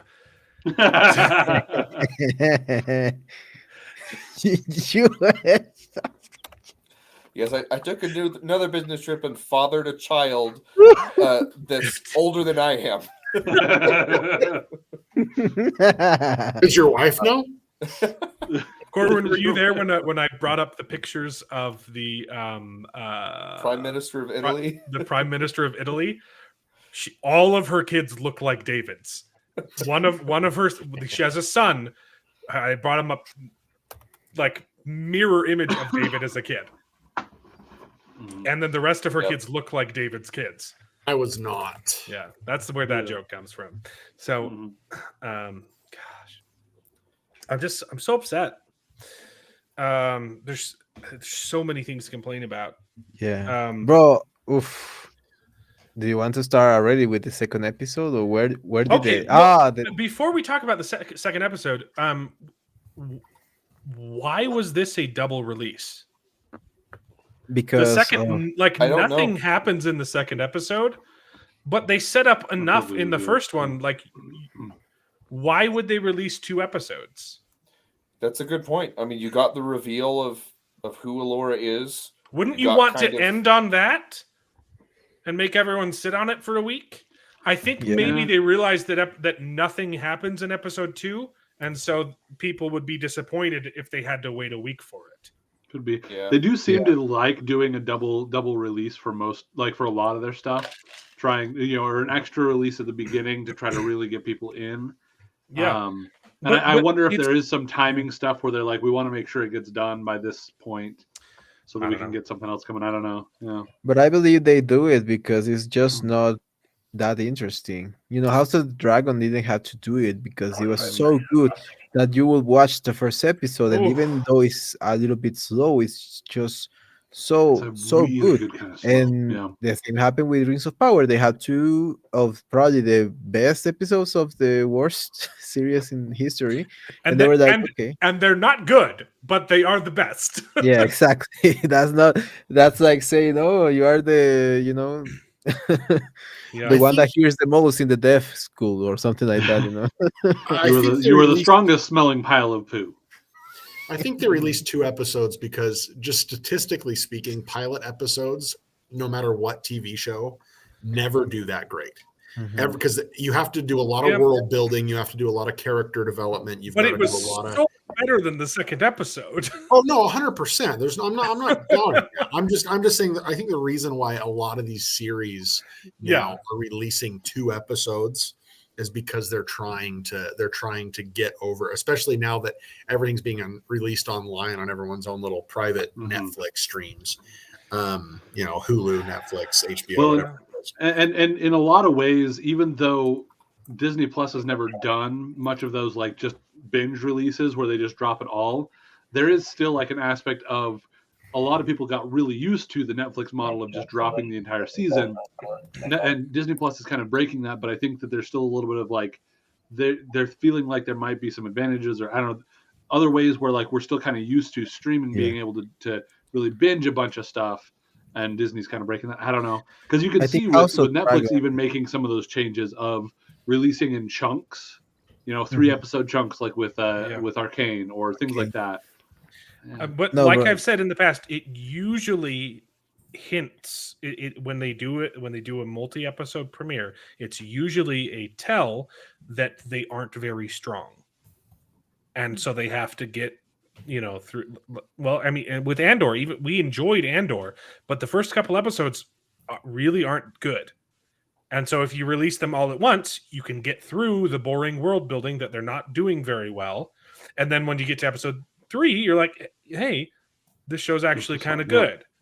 But if you release the first episode and it's the boring, and then the second episode and it's boring, then by the third episode people aren't excited. But if you do it all, if you get the boring out all at once, so I'm saying in the past that's usually been the case, right? And for this one, the first episode was, I hated it, but it's miles better than the second episode because like things happened. I felt like it did enough to start the series, and I don't there was no point to releasing that second episode. What happens in the second episode? They talk, and she practices magic, and then she gets kidnapped. Oh my god! Yep. That's it. Yeah, I think you had a little bit of them. Yeah, you got some of the backstory, which was terrible. Yeah. With oh my god! Oh. How they did Willow, bro. They destroy his character in one episode. They puke all over him. Yeah, in the first episode, that was dumb, but it was also a metaphor. To the original. It was a metaphor. Well, but it was a callback to them doing that to Burgle, who was a bad. Yeah, come on, I don't agree because in my opinion, in the movie, the very last scenes of the movie makes you and when he transforms the sorcerer into human again, but it makes you believe that okay, Willow has never done magic before, and now he's doing something, and it was pretty satisfying to see because he was struggling. You And see, he messing up the in spell. this episode, Sorsha says, "You're horrible. You'll never be a good wizard, and you know it. You dumb To me, idiot." the way that I read that is rather than the show was crapping on him, it was that this character is crapping on him. But he immediately is like, "Well, fine, screw you," because he's not sitting around to be crapped on. So I don't think the show is crapping on him until maybe where they barf on him. But if you compare like his acting though, from Warwick Davis, who I like, but his acting from the movie to the TV show, this is a paycheck for him. You can tell he's not in it. Yeah. His delivery is like, "You are the princess, and this is how magic works." And to be fair with these guys, because even Marmouche, where he was as well a great character in the movie, he feels like, I don't know, bro. Like they say that little people, do not live as long as regular people. So maybe I would say Marmouche, because of the way he speaks, like it seems like his throat is closing in, so he cannot speak like he speaks like. Which one? Well, you saw that with his daughter, Marmouche, too, his friend. So it's Marmouche. actually different. It's a different character and it's a different actor because it was Migosh in the movie and then they're calling him Silas here. I know, and but it's a different actor too. I looked him up. It looks a lot like him. It does look a lot like him. I was sure it was him. It looks a lot like him. It looks a lot like him, but they're calling him something different. And the daughter is and again, the it's same, not the right? actor. No, I thought it would be too. Which is the reason I thought that they had the daughter but not the son, is because I thought that it was because they actually got the actual daughter, but I don't think it was his actual daughter either. I have to Google how many of these people are still alive now. I'm going to get sad. I think a lot of them aren't. I know Cut's not. I was thinking a little bit messed up. I thought that they didn't have enough little people because probably they. They do not live. Typically, little people do not live very long because their bodies just stop working. It's and Warwick Davis was one of the younger people on there. I mean, aside from 17. Aside from his kids, he was pretty good. Really young. But he was really young when he did that, and he's old now. So, but I hated the flashback with him trying to terrible. So he's trying. He doesn't leave because the queen offends him. He leaves because the girl offends him. Well, he left when the queen offended him. He walks out on the queen. But then he goes and talks to the girl, and I guess he asked her to leave with him. And then she runs away because she's scared. And then she says, fine, I'm going to abandon all my responsibilities and leave now. That was weird. Yeah. That was really weird. It felt like almost a stranger danger. Like this guy was a stranger. That's what I assumed was why she was running away, is because she felt that. I don't know. Away. And it felt really, that scene felt a little bit weird. I was like, stranger danger. Yeah, it was weird. Yeah. And then she says, "This girl doesn't like you anymore," or something like that. No, it was so. Also, if they were trying to keep her identity secret, they weren't being very secret, right? In front of everyone having this conversation, unless she's a bait and switch, why it would be so dumb. It would be dumb. I hope they don't do it, but it's possible. I mean, if they do it, will be. I tell you, we'll go to history like one of the dumbest bait and switch that I've seen in my life. Yeah, I agree. I hope they don't do it, but I wouldn't put it past them. So another dumb thing. But it's not just that her character is saying that Willow is a bumbling idiot. Like, they haven't even shown Willow do a single thing of magic. If you're trying to inspire, you're trying to teach this girl into doing magic, you would do magic, right? But I think they are actually trying to imply that he can't. Yeah, because she says, "Hey, are you going to disappear a pig again?" It's like that's the best you could do, You're not a great wizard, you dumb idiot. But that's yet again, I don't like I hate what they've done to Madmartigan. I hate what they're doing to Willow. Like, he was always kind of bumbling, but he was always trying to do the right thing. And in this, he's saying, "Nope, we shouldn't help. We shouldn't do anything. You're going to stay here and learn from me." But then he doesn't even try and teach her. Like, another thing too is Willow was always humble. And he was strong because he had a good heart, right? No matter what, like, he knew he wasn't as powerful as Yeah, that's why he wins. Right. He wins because of his heart. Tricks he tricks the her queen with the pig trick. That's awesome. It was amazing. It was an awesome fulfillment of something that has been set up and foreshadowed earlier, right? Yeah. It's fantastic. But he won because he was humble, and then in this episode he's like, "Oh, I am a powerful sorcerer." And then like even when he's being carried on this throne or whatever to his thing. Yeah, it's like it's painting him to be like, "Oh, I'm this big important sorcerer," when he's not. He's just pretending to be. He's still just a fool pretending, and all he can do, the best he can do, is disappear a pig. And that's really frustrating because, like, even if that were the case, that he doesn't know powerful magic, like he always wanted to be, he would be the kind of person that's humble about it. Yeah. If she says, "Hey, you're not a powerful sorcerer," he should say, "You're right, but I'm the best chance she got," or something like that. You know.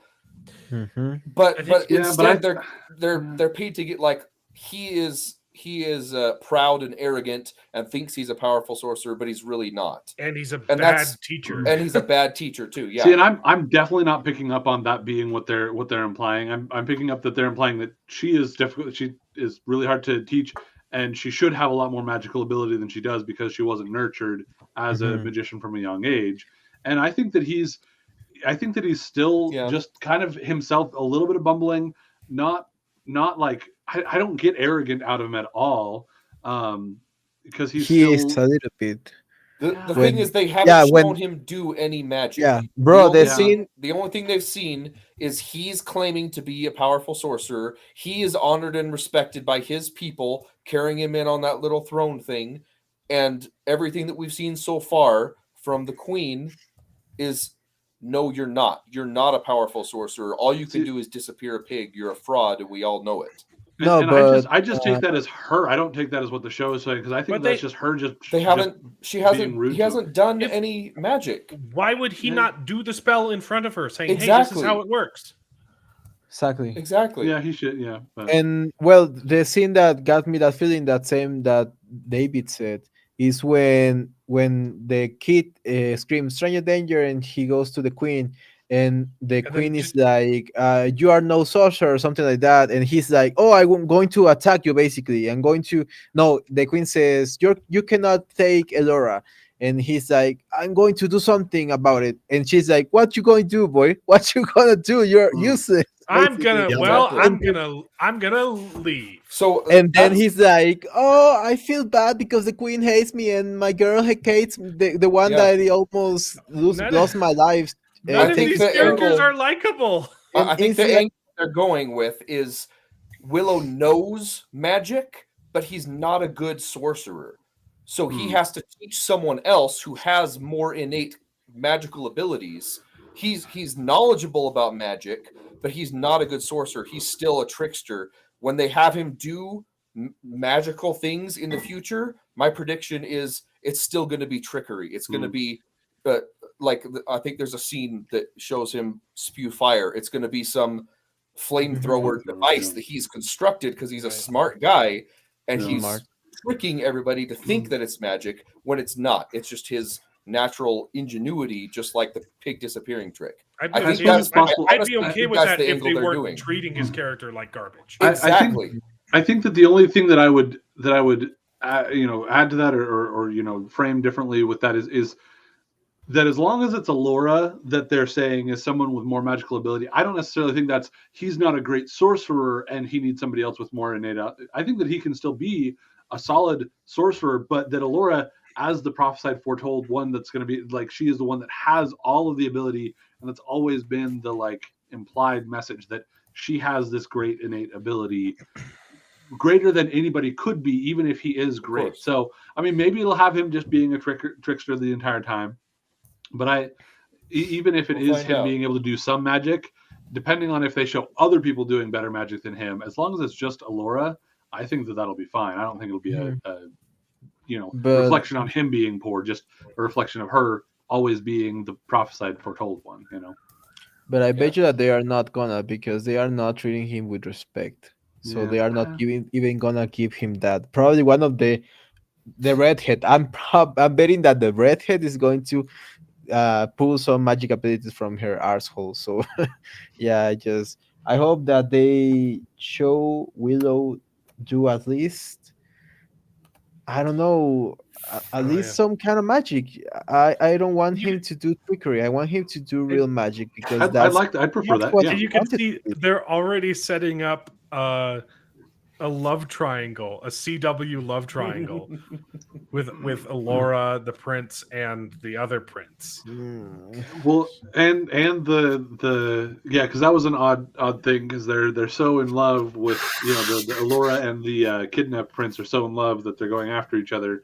But then the way they set up the other prince is kind of like are they going for a romance thing there? Yeah, It they're seems like an cheating odd them. choice, At but least that's what they cheating seem them, like they're yeah. going for. I, And then I read that as, this prince is, he's not really in love with this girl that he's supposed to. Right. He's just doing it for station. And Well, she's a lesbian. I just found out. Well, yeah, there's that too. But also, I'm marrying her because she's the future queen, right? Until Alora shows up. Mm-hmm. And then Alora, the right ruler. And then in his mind, he's like, "Oh, we just found out this is Alora. This is who I I should want be." to marry Yeah. her instead." Yeah, That's that's just fair. kind of where I thought from. And she's hotter too, so I would Oh, not for sure. blame him. It's I would not blame him. it's the reverse love triangle from Twilight. Yeah. Jacob and Edward, but Yep. this time it's Aurora, the two princes. Yeah. Yep. Stupid. Yeah, I don't know. I'll be curious to see where that all goes, but And Elora is less of a pet to than child, just like the other. I'm not curious at all. Yeah, to be honest. I'm dreading. Does it release on Wednesdays or Tuesdays? Oh, I don't even know. It came out pretty early. Like it was like Tuesday, I thought. I don't know. It's just so bad. I don't know. You missed But it yeah, earlier, the Cor, when I one- was saying that for me, the CW feel of it isn't a bad thing for me, because I enjoyed the CW shows, like for what they are, knowing they're nowhere near like House of the Dragon, Game of Thrones quality good stuff. The problem I can is enjoy the them, so, movie like, it's I can connected to. Yeah, if you want to Yeah. make a CW Exactly. romance, do it, but don't make it out of a movie that's way better. Yeah. Yeah. Well, Don't. Yeah, it's a completely different. A very genre, different almost. feel Well, at the very not a least. genre, but a different. Yeah. The Yeah. original was not a YA CW show. It was Oh, a yeah, family no. film for sure. That's a You great know. point too. Yeah, like Warwick Davis deserves better than this. It's probably going to be his last big project, and it's going to be That's true. doo doo. Well, he doesn't get a lot of spotlight, because he shows up in all the different Star Wars things. I guess I don't know whether he showed up in Andor and all that, but he showed up in all the movies and everything. But he's never in the spotlight with it, But his name is the name of the show. It has to be about him, right? They've never done this before, like with Hawkeye or Doctor every single Strange, Marvel property, or Doctor Thor. Strange or Thor or Star Wars, the Skywalker saga, right? So of course it's going to be about Willow. The bigger question though, and this is just the sad part. The bigger question is, so are we going to go see Avatar: The Way of Water on the IMAX screen in 3D? Oh. I was planning on seeing it in theaters until the director came out and said, testosterone is a disease that needs to be wiped out. I didn't hear James that statement. Cameron. I didn't hear that either. Why would James Cameron be the person to be saying that? What? I have not heard that, but oh wow. Because he's James Cameron. I'm saying it wrong, obviously. But still, like, holy cow. But I mean, that's the bigger question. I mean, that just tells you how bad Willow is. Here we go. That just tells you how bad Willow is. I don't care. Like, let's go to the IMAX theater, the big, gigantic, 35-foot, 50-foot screen or whatever, and let's go see it in 3D. Let's go see Avatar in 3D. I didn't get to see the first one because I was on my mission and I heard it was amazing in 3D. So let's go to the big screen and see it in 3D. Like, I mean, that's the how first bad Willow one, is. I don't care about Willow.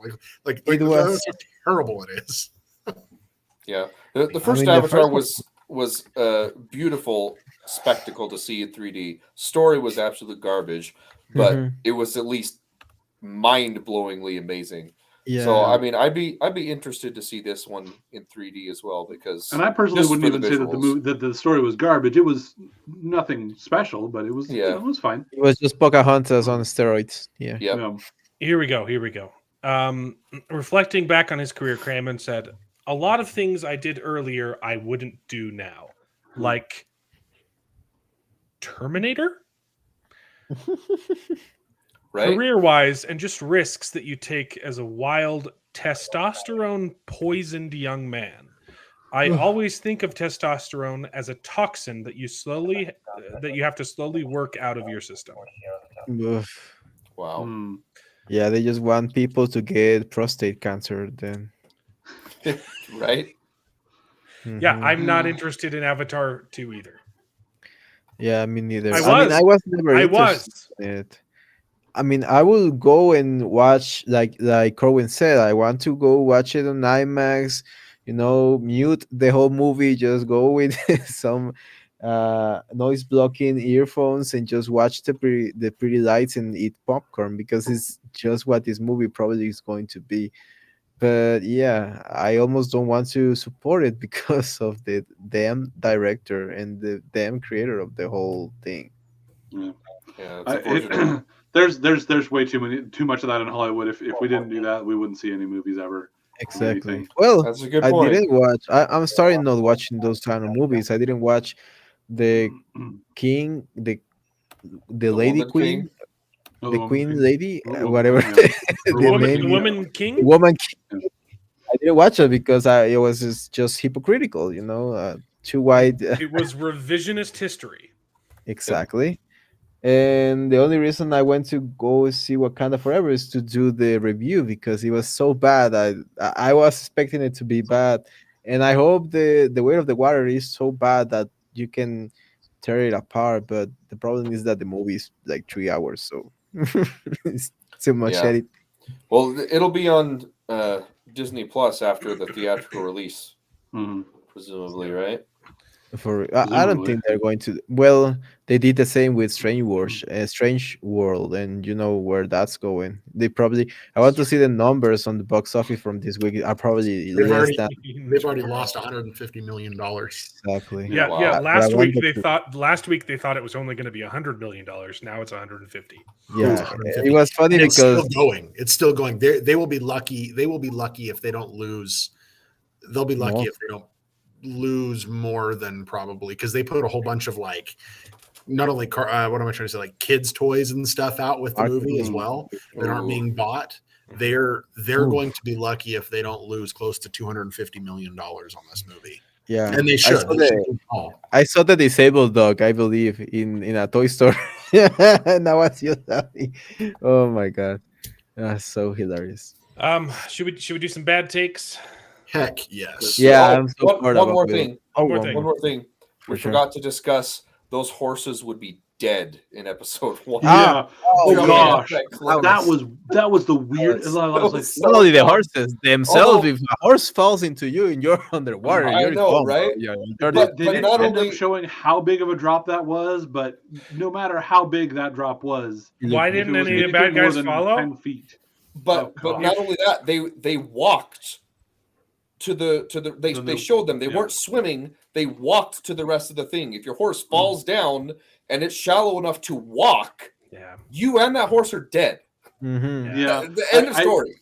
I'll give them maybe the idea that it was deeper where they landed and then they swam to where they could walk out. But you're right. It showed them That's where the they only- landed, and they Walking. were walking out. Yeah, It's ridiculous. Although I Yeah. did like the line at the end. What does that word mean? It means stop. Stop. I thought that was a good line. But the follow-up of that context joke was was stupid. like, why did the two girls look at each other and didn't say anything? They didn't even make like a. But a cool- if they jumped off and they were fine, why didn't any of the bad guys The follow? bad guys jump off and would be fine. Yeah. Yeah. Because the bad guys don't have plot armor. And they know it. There you go. There you go. They're your simple bone crushers. They makes don't sense. matter. Okay, we got bad takes. Screen rants. Bad takes. Oh, so Val Kilmer was completely written out of the series.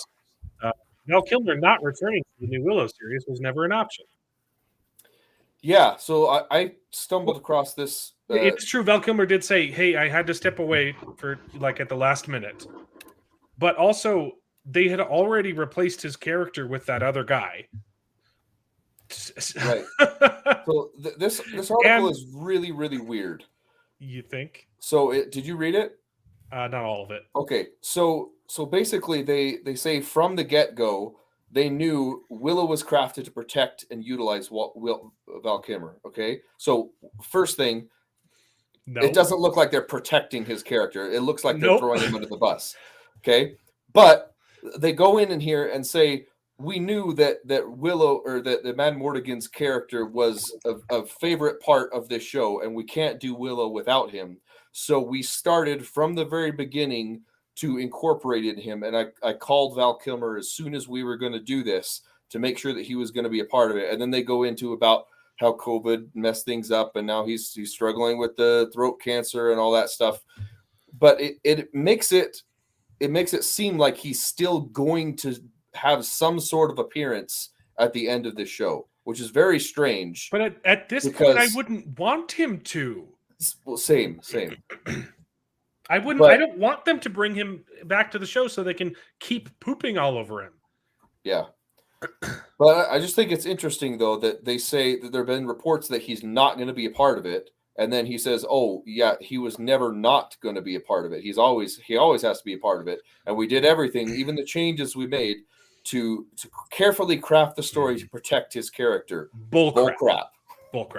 Yeah. It's in the opening.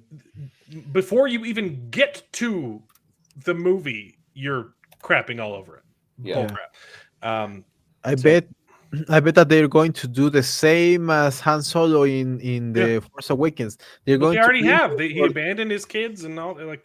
And they're going to find him like old and fragile, and then they're going to kill him like. Well, I mean, you kind of have to with how Val Kilmer himself is. You can't have him strapping and strong. Oh, for sure. Then kill off his character. Have him already be dead. If but have him memorialized. Have a statue of him saying, he gave his life so that such a good character. I miss Val Kilmer so much. I'm gonna go watch Top Gun Maverick again because it's back in theaters, baby. Yeah, isn't that awesome? Gosh. Bro, I gotta watch it again. I gotta see if they released it in Mexico. But I love that this is framed negatively. Top Gun Maverick re-release is unlikely to break more box office records. I also know already broke. It's gonna make another $600,000. What?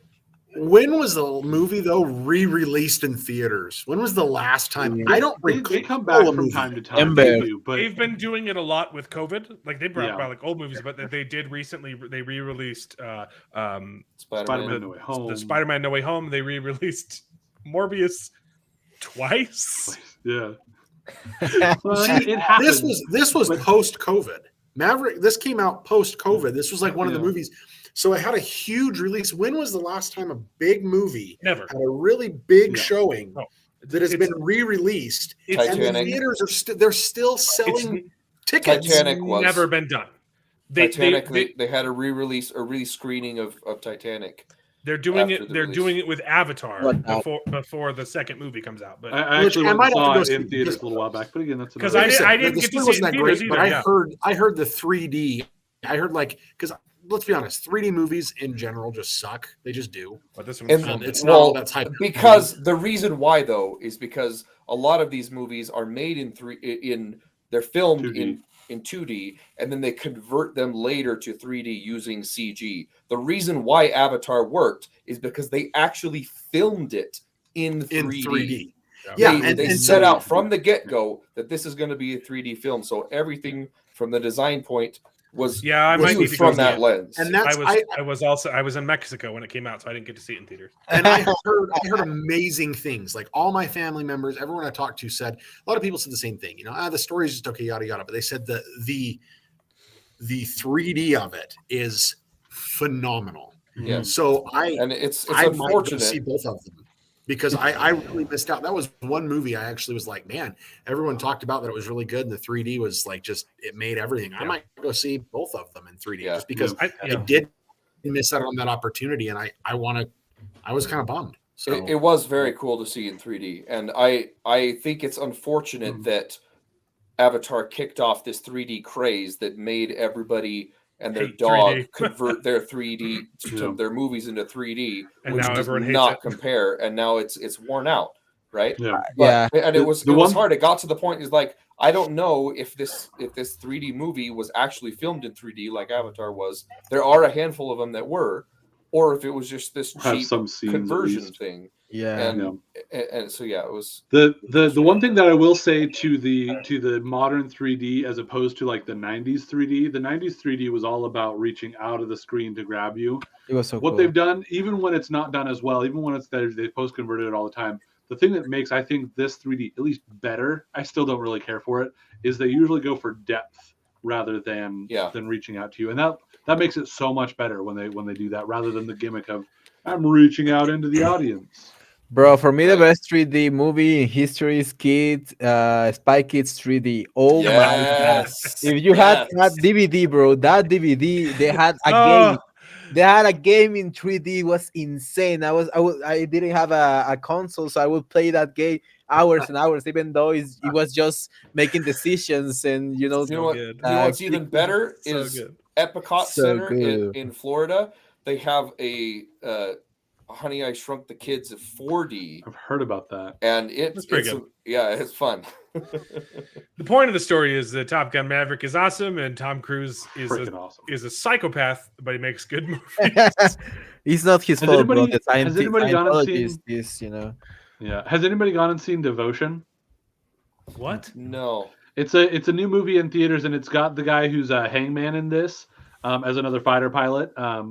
I don't know. It looked pretty good. I figured I'd go check it out. Check it out. I did. Devotion. I did hear about that, but I haven't seen it. No, I haven't seen it. Me neither. Well, I'll try to check it out this week. We got a couple more articles. We got what's this? It's my song on iTunes. You can go buy it or listen to it. I made a Christmas song.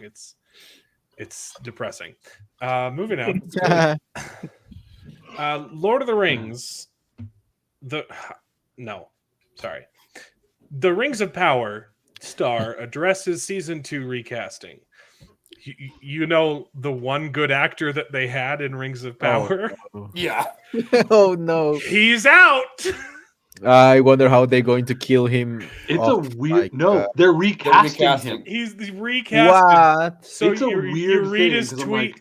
You read his tweet, and you can see through the lines. Okay. I loved exploring I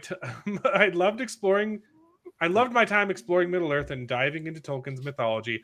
I'm so honored that the character was liked because he was probably the only good thing about the show. Oops, I did it again.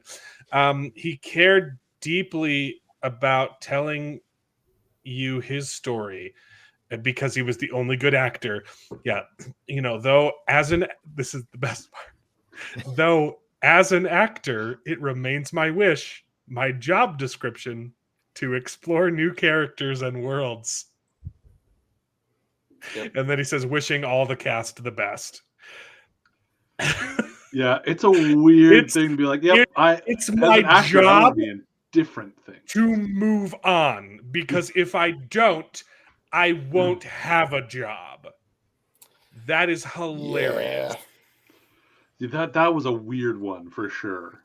And look at the list of people that are going to join. My God. Jupiter's Legacy. That's not good. The Witcher. The Hustle.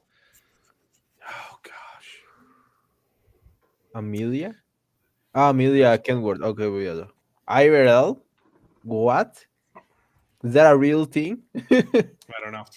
The I mean, Hustle. it's apparently in real life. So that was that horrible movie that was an all-female remake of Dirty Rotten Scoundrels, right? Was it? I haven't even heard of it.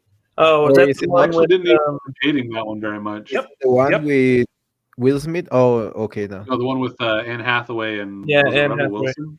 Yeah. Yeah, My not a good gosh. look, Yeah. guys. But yeah, it's just so funny. He's like, no, really, it was an honor to play the only character that anyone, noticed the acting was good and peace. I hope he at least got a job from that because Well, no, because he's a good actor. He's great. He's great. The That thing scene- that is the He weirdest was to also me one is of the that few actors who had acted before. it was the weirdest thing to me was the like, oh, as an actor, it's my job to not keep his role and to get a different role instead. Yeah, It's to so be- transparent. You know what he's saying. As an actor, my job is not to ruin my career with this piece of garbage show. Right, And yeah. see, I don't Yep. keep getting synced by these amateurs. There's more though. There's more. Rings of Power's female characters succeed where Lord of the Rings fail. Women of Rings of Power embody the difference between powerful moments and powerful characters. Shut the hell up. Yeah. Yep. I didn't read this one, David. You sent it to me. I don't want to read it, but was there something important? I don't think I sent you this one. You did. Okay. Then I probably just saw the headline and sent it to you. I like what that Martina girl says in the chat. Scratch that, reverse it. Yeah, exactly. Well, I mean, we've talked about this ad nauseum, how the original Lord of the Rings female characters, sure, there's few of them, but damn, are they powerful. Mm-hmm. You And remember diverse in that. their kinds of power. Galadriel being very different than Arwen, being very different than Eowyn, you know? On the other hand, the female characters in Rings of Power, they aren't just side characters. They're at the center of the story rather than passive bystanders. And they are horrible. Yes. The ones in Lord of the Rings have more character development than all three of the ones in Rings of Power combined. Yes. Just the one arc from Arwen killing the Witch King. Just mwah, chef's Basically kiss. made the whole movie. That was Exactly. the highlight of the movie. It was so good, and her You mean longing. Eowyn? You mean Eowyn? Eowyn, but go on. Eowyn, Yeah. Arwen, yeah. I get those mixed up too. Yeah, but I mean, her pining after Aragorn and him just knowing that her love is misplaced, and that unrequited love that she has, and the extended living up to editions, you her, get to get her and living up Faramir to her together. father's, the living up to her father's legacy, and standing in for the son that had passed away. And too being early. It's creeped just- on by a psychopath who has been promised Oh, your yes. hand by an evil wizard if Oh, he kills man. your uncle. It's so good. Yeah. She's such a good character. She's good, and again, I just love the idea of her and Faramir, because Faramir being one of the other Faramir, most awesomest characters. Oh gosh, their romance in the books Mhm. is so freaking good. Rings of Power can suck my patoot. Moving on. I love that one of the side articles on that one was the stranger in Rings of Power was revealed as spoiler. Ew. Lizzo directly inspired a Justice League superhero. A new one? It's real. Yeah, no. One of the new garbage ones. Nice. And you wonder why DC Comics is dying. Comics in general, not just James DC Gunn. comics.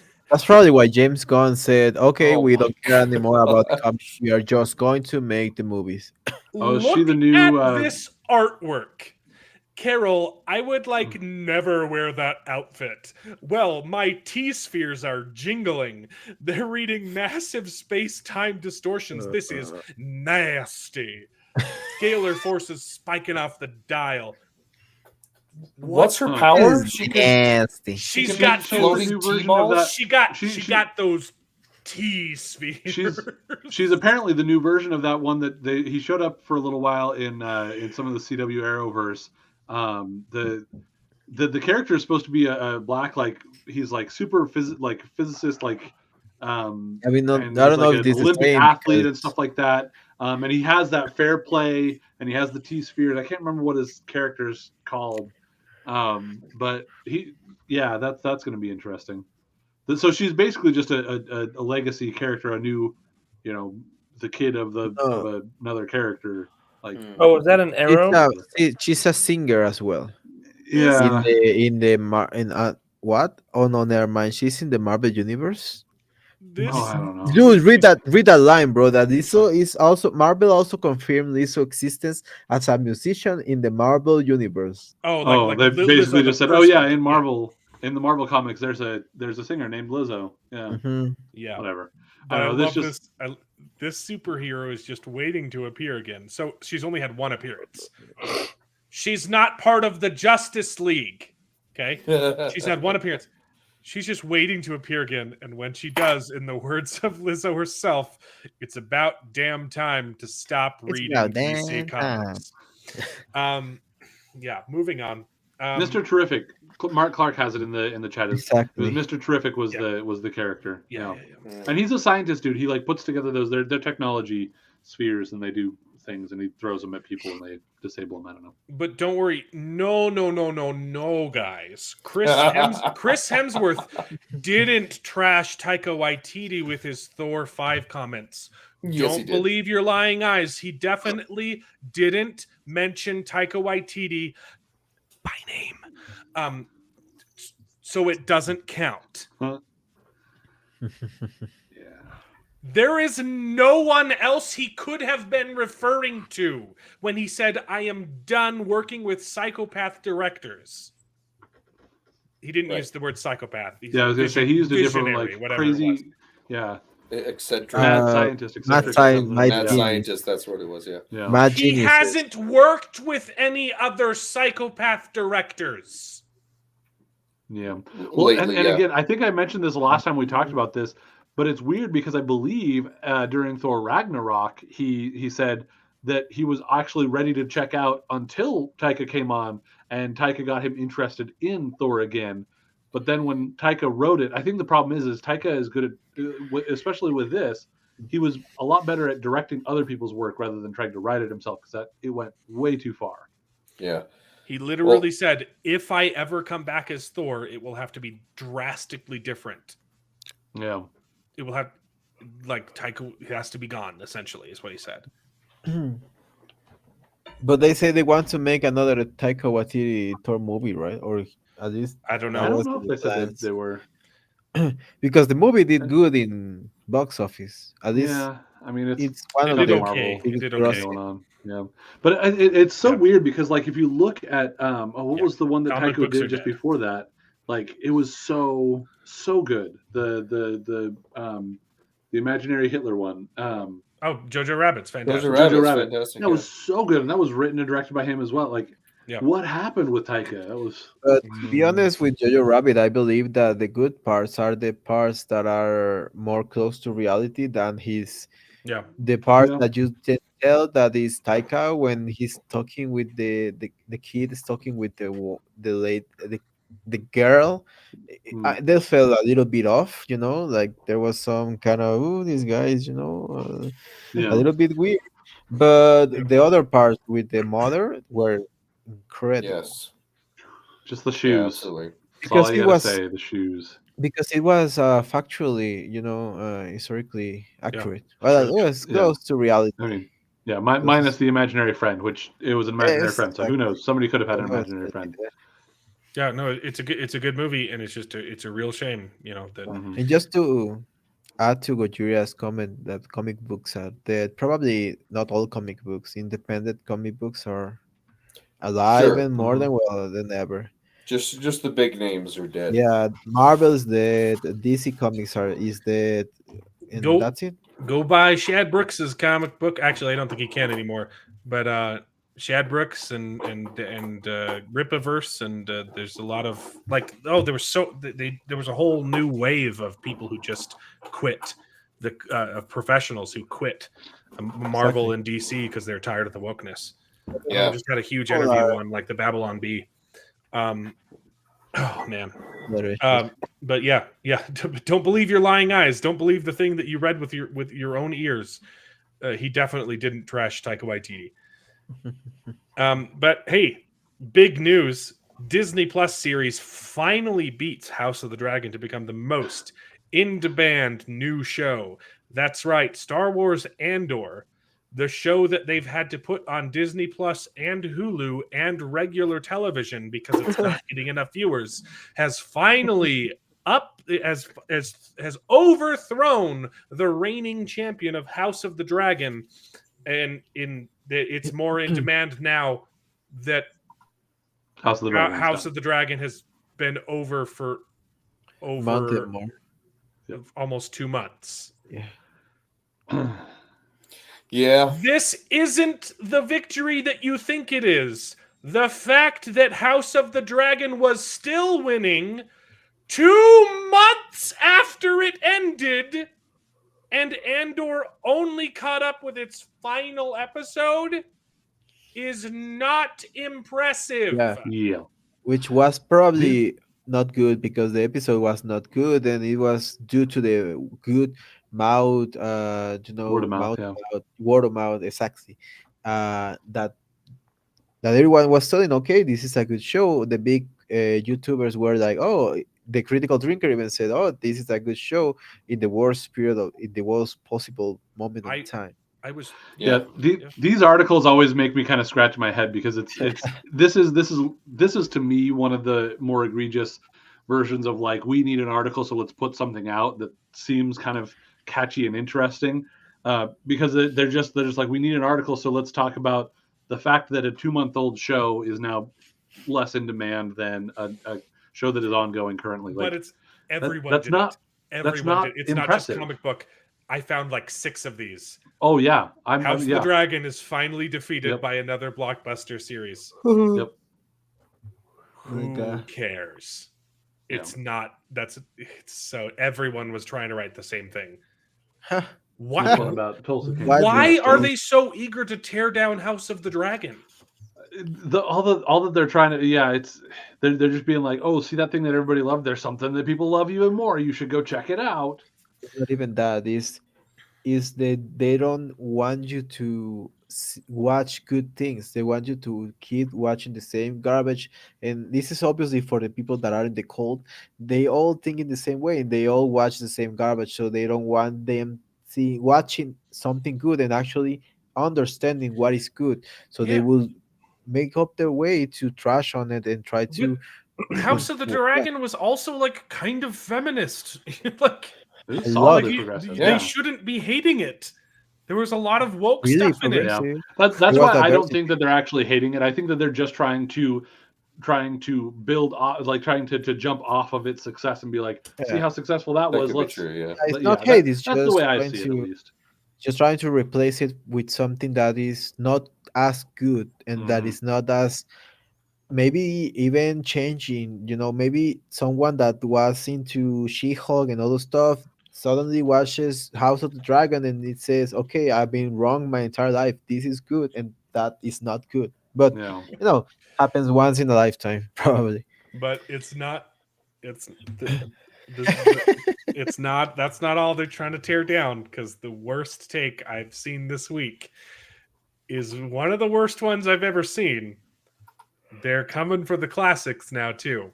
The most let me read it. The most overhyped space movie of all time, 2001: A Space Odyssey, is Precedent Beautiful and Entirely Unsatisfactory by Marina Koren. I have never read something so stupid in my life. I mean, The Atlantic is the same one that said amnesty for. Yeah. Have you guys actually seen it? Oh yeah. I actually have not. I have not seen 2001. I tried watching it and I couldn't finish it. It's slow. You get like 30 minutes in and you're like, okay, I've seen enough apes. No. It's very slow, especially in the beginning. Incredible. And the ending. The ending is a little bit weird too. But the middle portion of the show Oh my gosh, it's amazing. And this is before CGI. There is So not a some drop the- of CGI in this movie, and it is one of the most accurate depictions of weightlessness ever. It's amazing. Some of the shots, if you look up some of the special behind the scenes stuff, the hoops they had to jump through for just like a simple pen floating in the air. Oh, it's absolutely the insane. pen scene is so good. So what It's they did, so insane. what they do, they have a giant sheet of glass right in front of the character, and they have they have glue on the pen, and it's floating in the air, and they're spinning a giant sheet of glass, and then the hostess comes and plucks it out of the air, and you can't even tell. It's so freaking incredible. Nice. See, but that's the thing. I tried to watch it, and I even got to the part where it got to the spaceship. After it's doing the Blue Danube of this spaceship in space for another 20 minutes. So for the first 50 minutes is literally 30 minutes of monkeys that are banging. This is the problem. This is the problem with the TikTok generation. They can't. Their attention span can't last longer than 30 seconds. So when they see actual brilliance on screen, they're like, "Oh, it's too slow." It's 50 minutes. No, this was something I tried to watch years ago, and I just couldn't do it because it's so ridiculously slow. Like I was like, I don't even care about this anymore because I've wasted 50 minutes of my life and it hasn't done anything. It is very slow. I agree. It's also one of the best movies ever made. I love wouldn't it. even know. I'm at this point too. I'm like, do I want to even try to watch that again? I don't even know. You know, it's kind of funny. mean, you watch Star Wars and you think this is boring. I will say also though that it sounds like the consensus between the group, between how much Alan loves it and how much Jared has problems with how boring it is, kind of sounds like what she actually says in the subtitle of it. But of course, they want the getcha of the most overhyped, you know. Yeah, it's because not. She does say it's not prescient, beautiful, and to David's point, even he said the ending was kind of weird, but you know, the ending is great. Unsatisfactory, whatever. You just don't get it. Oh. The ending. Yeah, the ending is weird, but it's on purpose. It's so good. Yeah. Like I mean, I think that there are artistic 2010. The sequel is not bad. It's not as good. It's more exciting, less boring. Wait, there's not a sequel? Not as poetic. Yes, there is a sequel. There's actually like 6 books. They only made the first 2, but Kubrick did not do the sequel. Oh, they're also he was dead. Particularly accurate to the books, especially the second. The second book is very, very vastly different, or the second movie is different. But if you haven't seen this movie, like it's so. Yeah, the stuff with Hal. Oh my incredible. gosh! I need to get around to it. I know it's one of the classics, so I need to at least know what I'm Yeah, talking I about. mean, you gotta watch it high, bro. I don't know. 50 minutes of monkeys and spaceships flying around. I do agree. I give it at I least don't as like much the time start as of the Jared movie. gave it. Yeah, It's the music and the beauty and the messagery, and you gotta watch. Probably, I would say do not watch it because it is long and it's a chore probably to do it. Just watch an analysis of it, of the the imagery and of the Yes. music. Just an analysis of someone that you like hearing analysis from. Just watch an analysis of the movie. It's a great movie to analyze, even if you don't want to watch it. It's so good. Yeah, I want to watch it. I'm not one that ducks out easy on that sort of stuff. I can stick with What are it. you trying to say? That's what I'm saying. Yeah. It's the TikTok. You know what I'm saying. It's the TikTok generation. Yeah. Don't your attention span can't Youngster. last 30 seconds. Them Chinese are doing, like the brainwashing from the TikTok. Oh no! So if you go on TikTok in China, the videos that they show there are like teaching you how to play the violin, and they're informative and educational. And they specifically designed the algorithm in America to only show you people shaking their booties because they really? want. Yes, this is common knowledge, David. But they sing about They designed the algorithm different in America because they want Americans to become stupider. they do dance, but they dance usually to music that is some way where it's not garbage. At least they don't try to make it. They have messages. All I know is that my wife was able to get her TikTok algorithm to just show her animals most of the time. So I can't let you do that, Kyle. It's Dave. I can't let you do that, Dave. I don't know if you're trying to make a joke and I'm just missing the reference. But yes.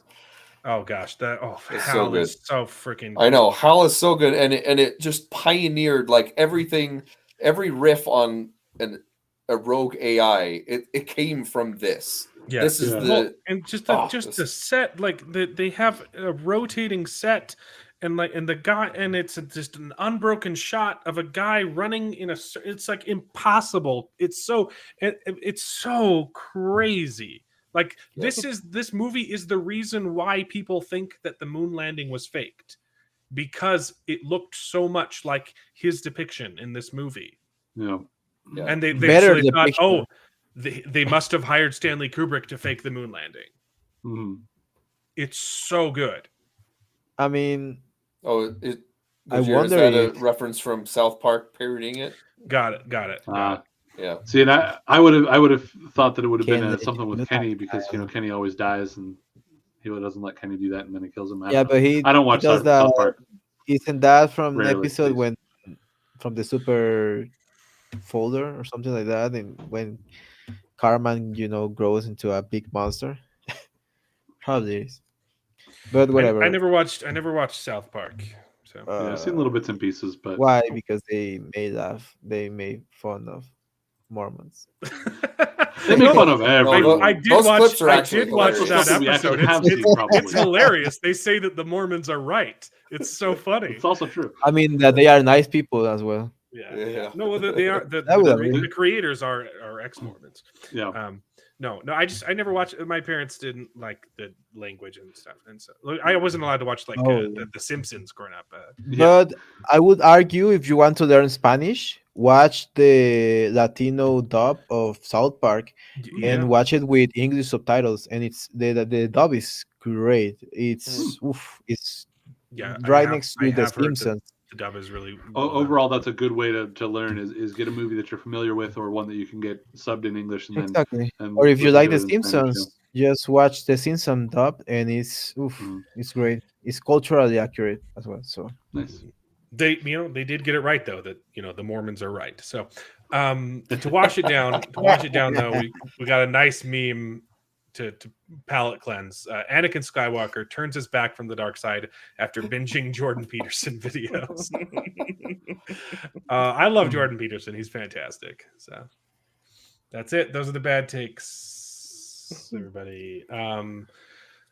Willow is awful, and I'm sorry. If you don't want to watch it, you don't have to. I'm going to be watching it because I need to criticize it because for what it's done. Kind of your brand. The Peripheral ended.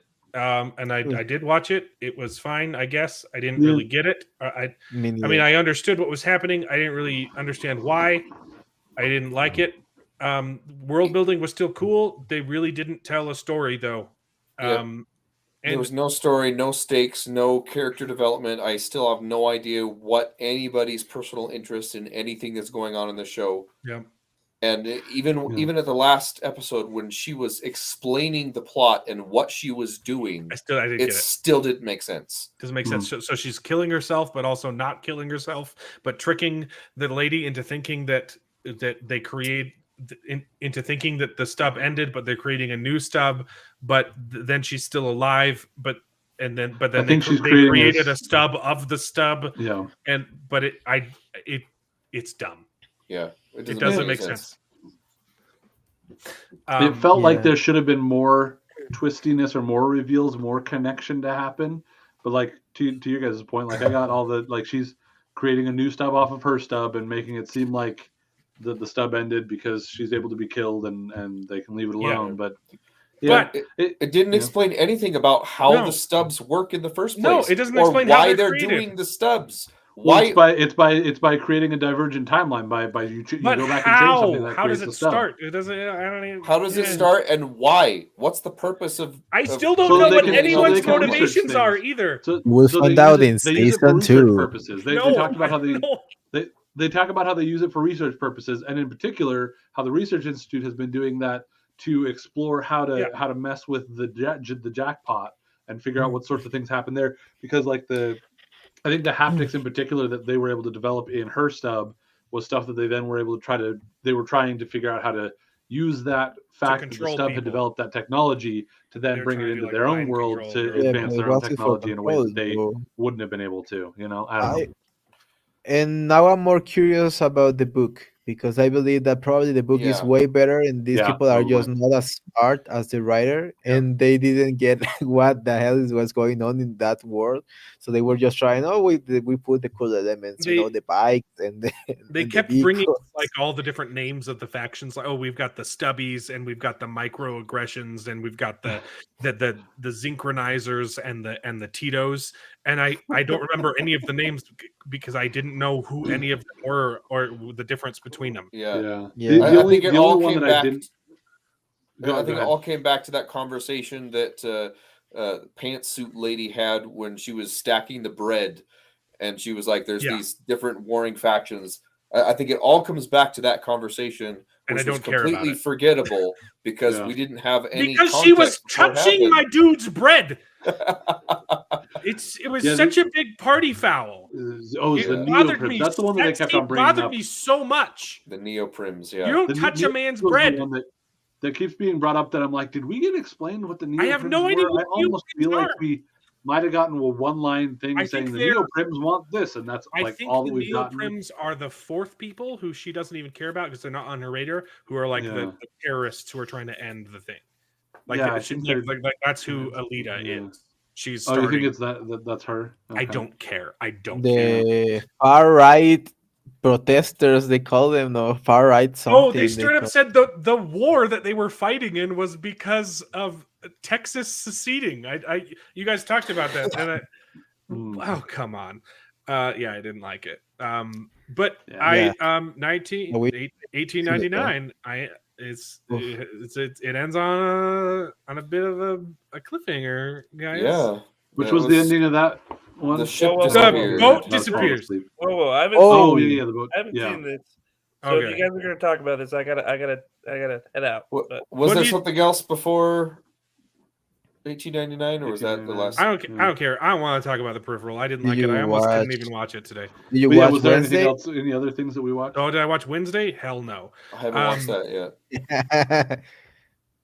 Yeah. Oh, I watched a good movie though. If you want a good recommendation, I watched with my wife. She wanted to watch a movie, and we watched See How They Run with Sam Rockwell. It's a murder mystery. Sam Rockwell's the detective. It's got Saoirse Ronan as his like sidekick, who's like learning the ropes of being detective. It's very, I would say it's like an 8 out of 10. What is it? It's good. It's on HBO Max. It's a fun story. It's the cinematography is done really well. I would describe it as if Wes Anderson liked dark colors. There's a lot of purpose to the camera movements, and it's competent. The story's pretty good. And what was it called? It's called See How They Run. It's an iteration of Agatha Christie's Mousetrap. Yeah, that sounded like okay. So it's a alternate history of how Mousetrap was written and murders inspired by it. Like they are putting on the play in the movie, and murders happen around it, and it's fun. I liked it. Okay. Cool. Did anybody check out the Guardians of the Galaxy holiday special? I did have a friend who watched it and he hated it. But my wife and I liked it a lot. Yeah. So sorry, I was still talking about See How They Run. Sorry. I did watch the holiday special. It was fine. It had a great premise, and I didn't love it. Felt like that was the only joke that they had, and they kept hitting the same joke of, hey, we kidnapped Kevin Bacon. And but it was short. I felt like they didn't really know what to do with it. It was short.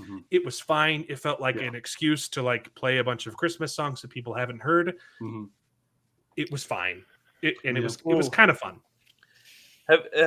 Okay, I do have to plug this though. The new Spirited show on Apple TV, phenomenal, phenomenal. So if you guys can see that, you definitely need to.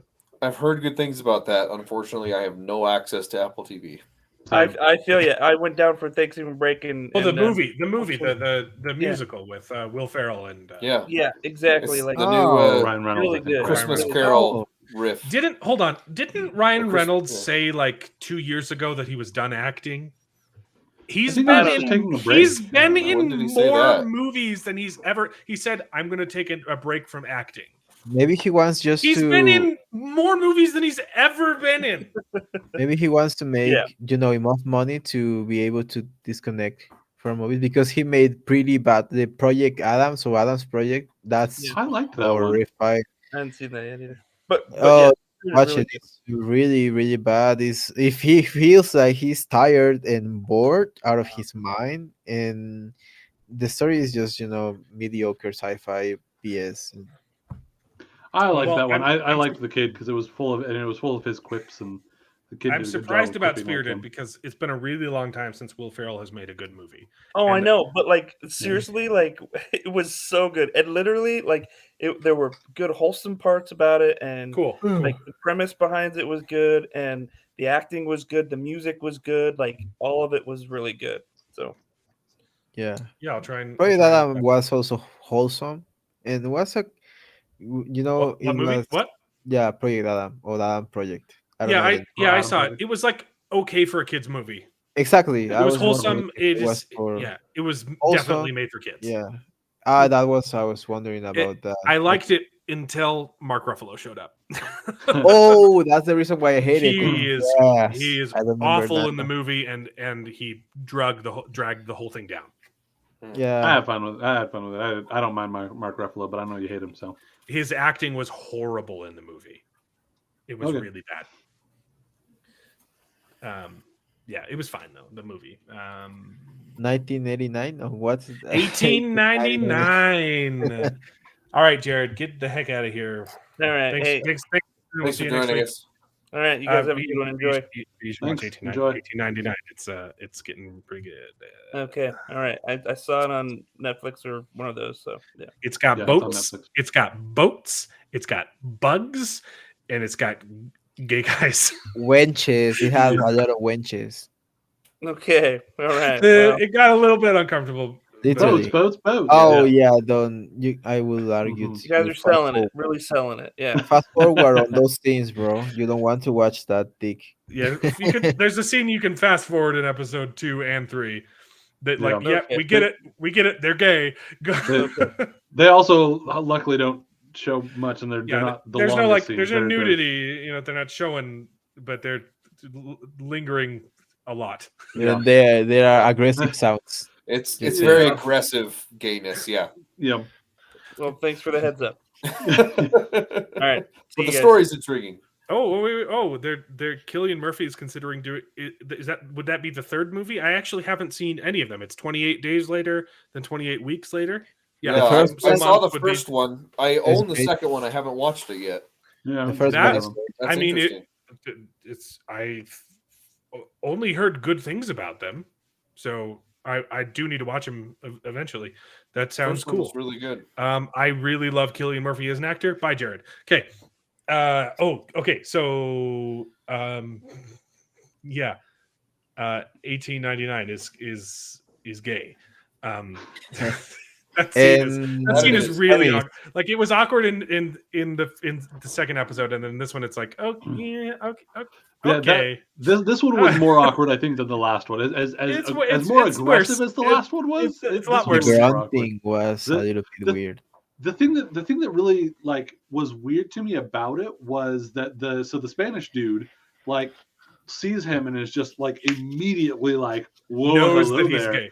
Hey, that's and somehow knows that he's gay because it's there was no other indication, at least to me, for the most part. If we have any gay guys in the audience, tell us: is gaydar a thing? I think that I can tell. It is, but honestly, I could be wrong. Many gay friends of mine have tell me that indeed, it's a thing. that it like they a can pheromone thing? Do you and guys also do you guys have like pheromones that you? Oh yeah. and There's the a gay guy. lesbians also can notice when a girl is lesbian, or like they say bi-curious, so they know when they can. Yeah. Interesting. But yeah, it was just odd because I was like, but it seems like he isn't into the okay, he is into it. Okay, we'll go with that. Yep. That Yeah, was weird. It was really weird. Too For me, it was more like a power thing. Like this guy just feels like has the power to just go in. Oh yeah, his character's despicable. Oh yeah, gosh. He's a good actor though. I No, enjoy. he's doing a good job. Yeah. And because his character's awful. Mhm. But yeah, it's there's some crazy stuff. There's Yeah. some panels with stuff behind them, and then the boat disappears. Yeah. Yeah, I think very strange. I think it leans heavily into your theory that this is yeah, all a I sim. know. Well, because He's you see resetting something. Here's the thing: you see the other side of the door this time when the bug, and it doesn't go up and like unlock the door. It just passes crawls under through the the door door, and unlocks. and the door opens. It's gonna mention that, yeah. gotta be some kind of simulation, right? Maybe It's the a other thing that simulation. Nothing think- is real. The other thing that really stood out to me was when you get the boy and the guy come in. You know, the guy comes in, the bug opens the door for him, and he comes in. And you got the bug and the guy and the kid and the bug. I'm like, I'm getting vibes of this is like a future version of the kid or something like that. So I wonder if there's some time traveling gobbledygook going on too. It might be that. Yeah, this is the same person. It would be very reminiscent of Dark if they do that. Yeah. So I wouldn't put it past them. I would like to see something else, maybe. You know. However, if it is a younger version, though, he specifically asks him like, "Hey, did you find it or something like that?" Yeah. So, I don't think it's a time loop younger version of him. I don't know. And maybe it's not. It was one of those things where I'm like, that looks like they're supposed to be the same person just aged up or whatever. So I started next episode. I didn't finish it. Okay, I just watched like the first 5 minutes because like the boat disappears. Okay, and then I was like, oh crap, Willow's out, and so I had to stop. But if you want to know, like they say in the first couple minutes, when the boat disappears, they try and figure out where they are. They are exactly where they were before they diverted course to go find the other boat. So it's like a triangle of It's Bermuda. literally like a reset. Boop, like it's interesting. Yeah. I mean, this looks like 3 seasons to get to the, to the bottom of the mystery. Yeah, the bottom of the things. Yes. Yeah. Exactly. We were correct as well in that the first episode focused a lot on the backstory of the captain, and this one focused a lot on the Cantonese lady. I really like that her was story. Interesting. Yeah, that was really cool. It's really good. Yeah. Yeah. It almost and feels then like... and then the scene where she's watching her past through the having a flashback that was from really the good. perspective of the person that she killed. Like Uh-huh. that was cool. Mm-hmm. Yeah, that was really interesting. Also, I don't know how they did it, but the CGI of when the mist comes in and like grabs at her is so well done. And then like it, they've already figured it out, Brandon. You've got Mistborn going on. Attention to Use detail. that. They had probably a lot of time and a lot of care for those scenes. They set off the environment. The mist now is okay. We gotta pause really though. Okay, hold on. Okay, so about the gaydar thing, it might be just a vibe when you know someone is attracted to you, like gay or straight. Guys don't have that though. We don't know when you like us. Well, maybe you have to be maybe it's really different for obvious. gay guys. I don't know. I don't believe it. As a non-gay man, I wouldn't know. It's not out of the realm of possibility. But that's part of the gaydar thing. Okay. Okay, go on. We were talking about the mist and stuff and the flashbacks. Yeah, so you're right. The story. Yeah, hold it. Continue. You were the one talking. I'm sorry, I interrupted you. I'm trying to not do that as much. It's your show. No, I really like the backstory that they did for her. And it seems like even though it's a completely different thing, both her and the captain and the main girl lady, they had someone in their past that has either died or gone missing. And so there's kind of a connected thread. And I'm wondering if the third episode goes in and explores another character. Hope it does, yeah.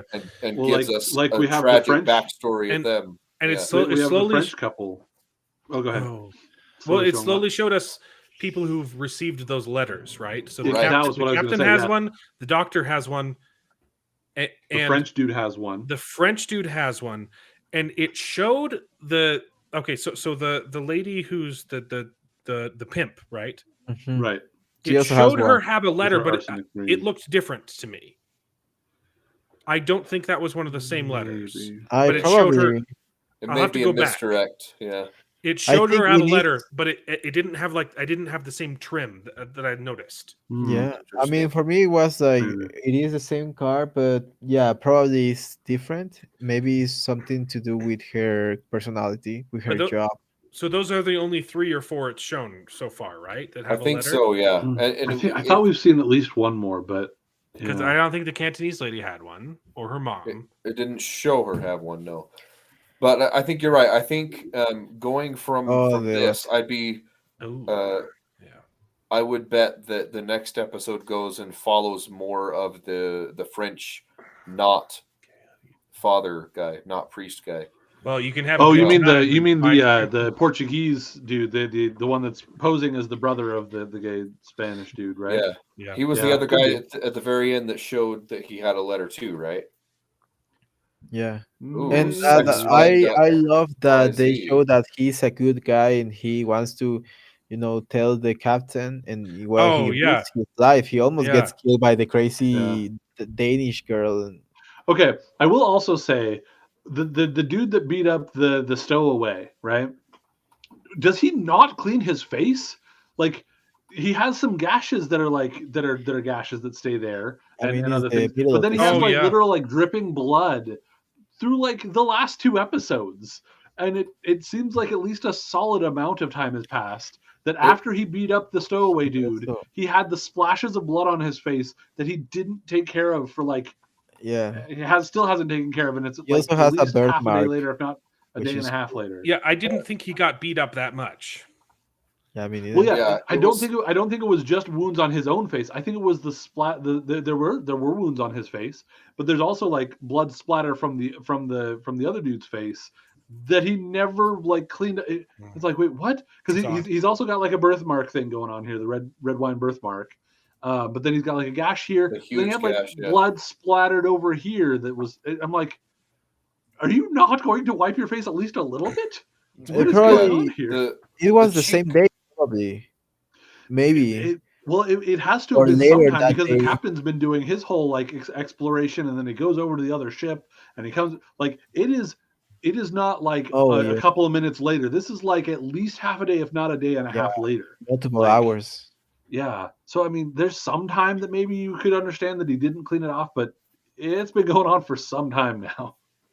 I don't know. I'm In the just middle of confused the by sea it. as well. So I think it's maybe probably- it's supposed to just be like his own wounds bleeding is probably what they're going for, but it looks like way more than it should be if that's what they're going for. they want to But- show off that he got beat up, Yeah, I guess so. Yeah.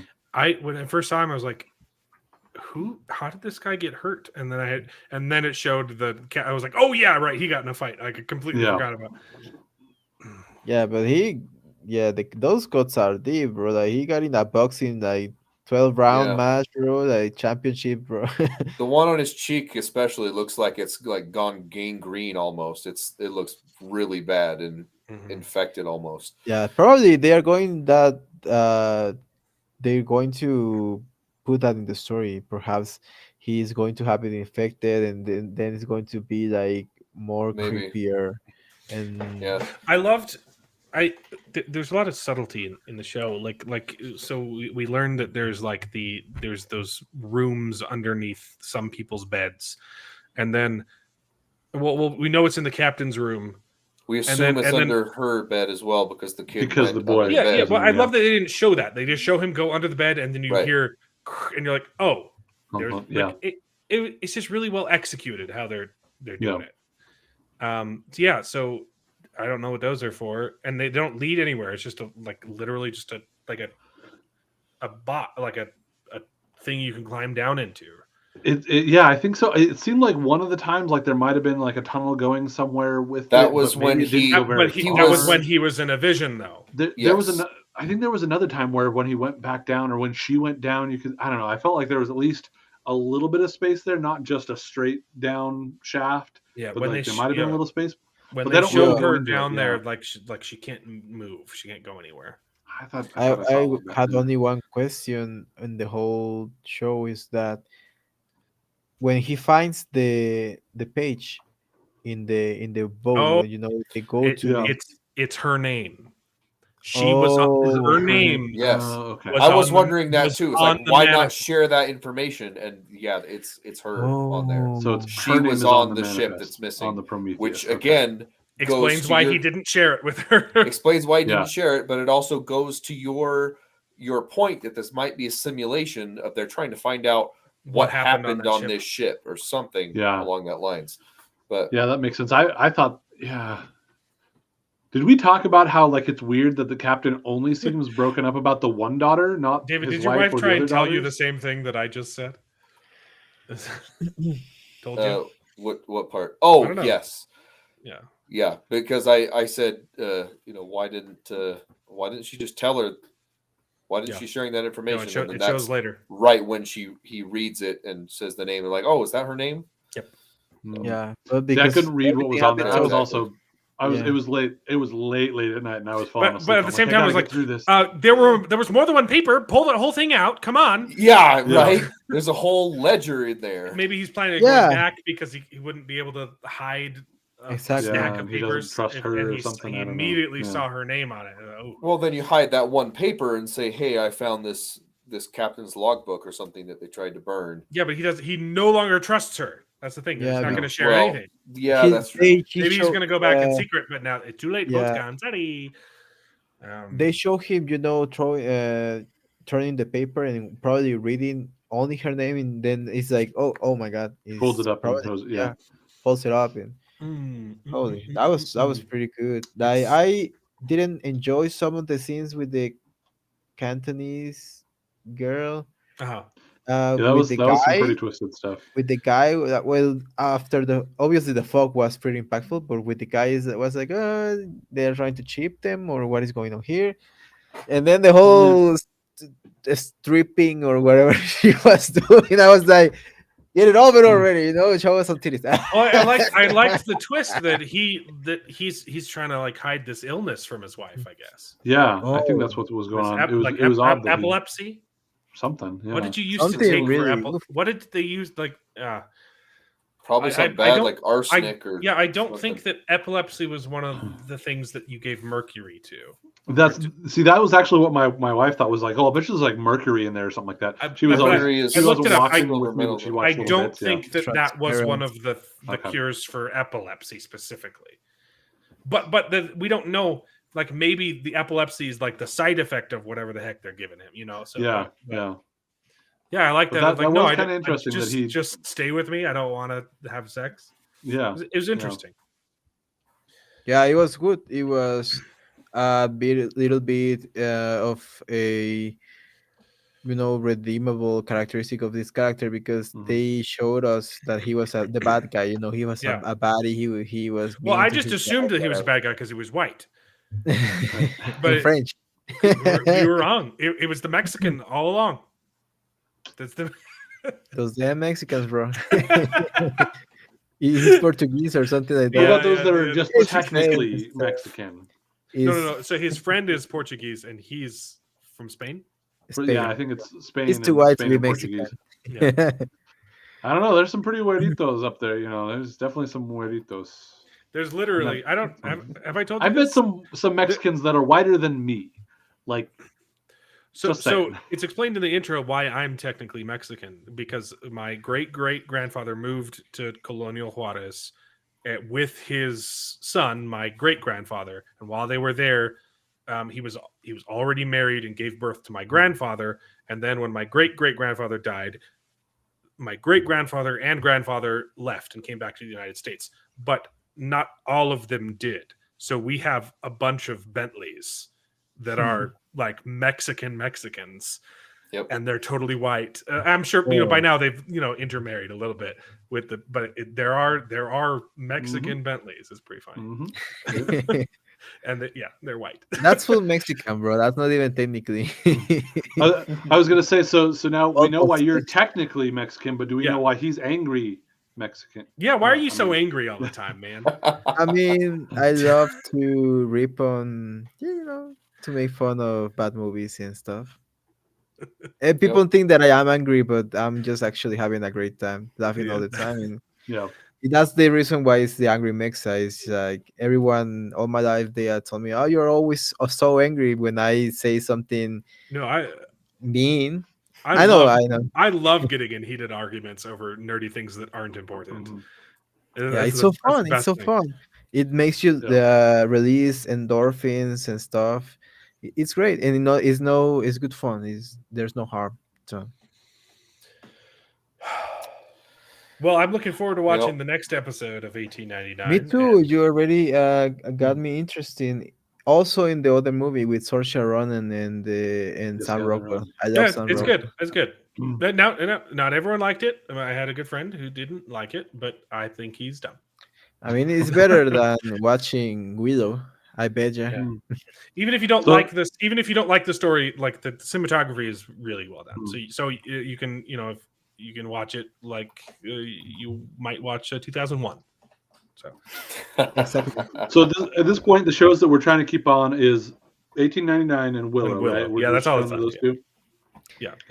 Don't watch Wednesday, bro. It's like they lost me at the third episode, bro. I might watch the first episode, but I don't want to. I don't want to. I'll probably end up watching it with my wife. There was some pictures in Twitter when they call pilgrims and they start talking about pilgrims and they are colonizers and stuff. Basically, Wakanda Forever levels. It's worse than Wakanda Forever, actually. But I was wondering. Obvious, like it's every. I was wondering if Tim Burton is pretty woke, right? Yeah, I mean, I'm sure he is now. Yeah, I don't know if he always Tim was. Burton. No, I mean his movies would not be able to be made at today's age. It's there's some. I mean, I'm a big fan of Nightmare Before Christmas. I don't. A Big Fish is good. I don't know if I like any of his other movies. Sweeney Todd. Sweeney Todd was well done. Oh, Sweeney Todd, yeah. Did you ever watch Beetlejuice or any of those? I don't know. Beetlejuice is overrated. I'm not a big fan of Beetlejuice. I understand it has its charms. But I understand why it became like a cult classic. It's not really for me. But like you say, it's a cult classic. Someone people like it, don't like it at all, and some do like it. Yeah. I love Danny Elfman. Yeah. Edward Scissorhands. That's another one that I do not like Edward Scissorhands. I strongly dislike Edward Scissorhands. I do not. I haven't seen it, so I do not understand why that is a cult classic. Yeah, no, there was like 15 minutes that I thought they were good, but the whole rest of the movie is pretty boring, dumb, dull. I wasn't a fan. I wasn't a fan of Corpse Bride. Yeah, I mean, I think there's one other movie. Corpse Bride was okay. Well, he did Batman. Oh yeah, he did great. Yeah, good job on those. Fantastic on the Batman are great ones. Yeah, the Batman are great. But like his Alice in the Wonderland is horrible. His Charlie and the Chocolate Factory, while surprisingly being more accurate to the book, is just not great. Yeah, weird. Oh, James and the Giant Peach. Oh, that's fantastic. That's good. That's a good one. Absolutely good.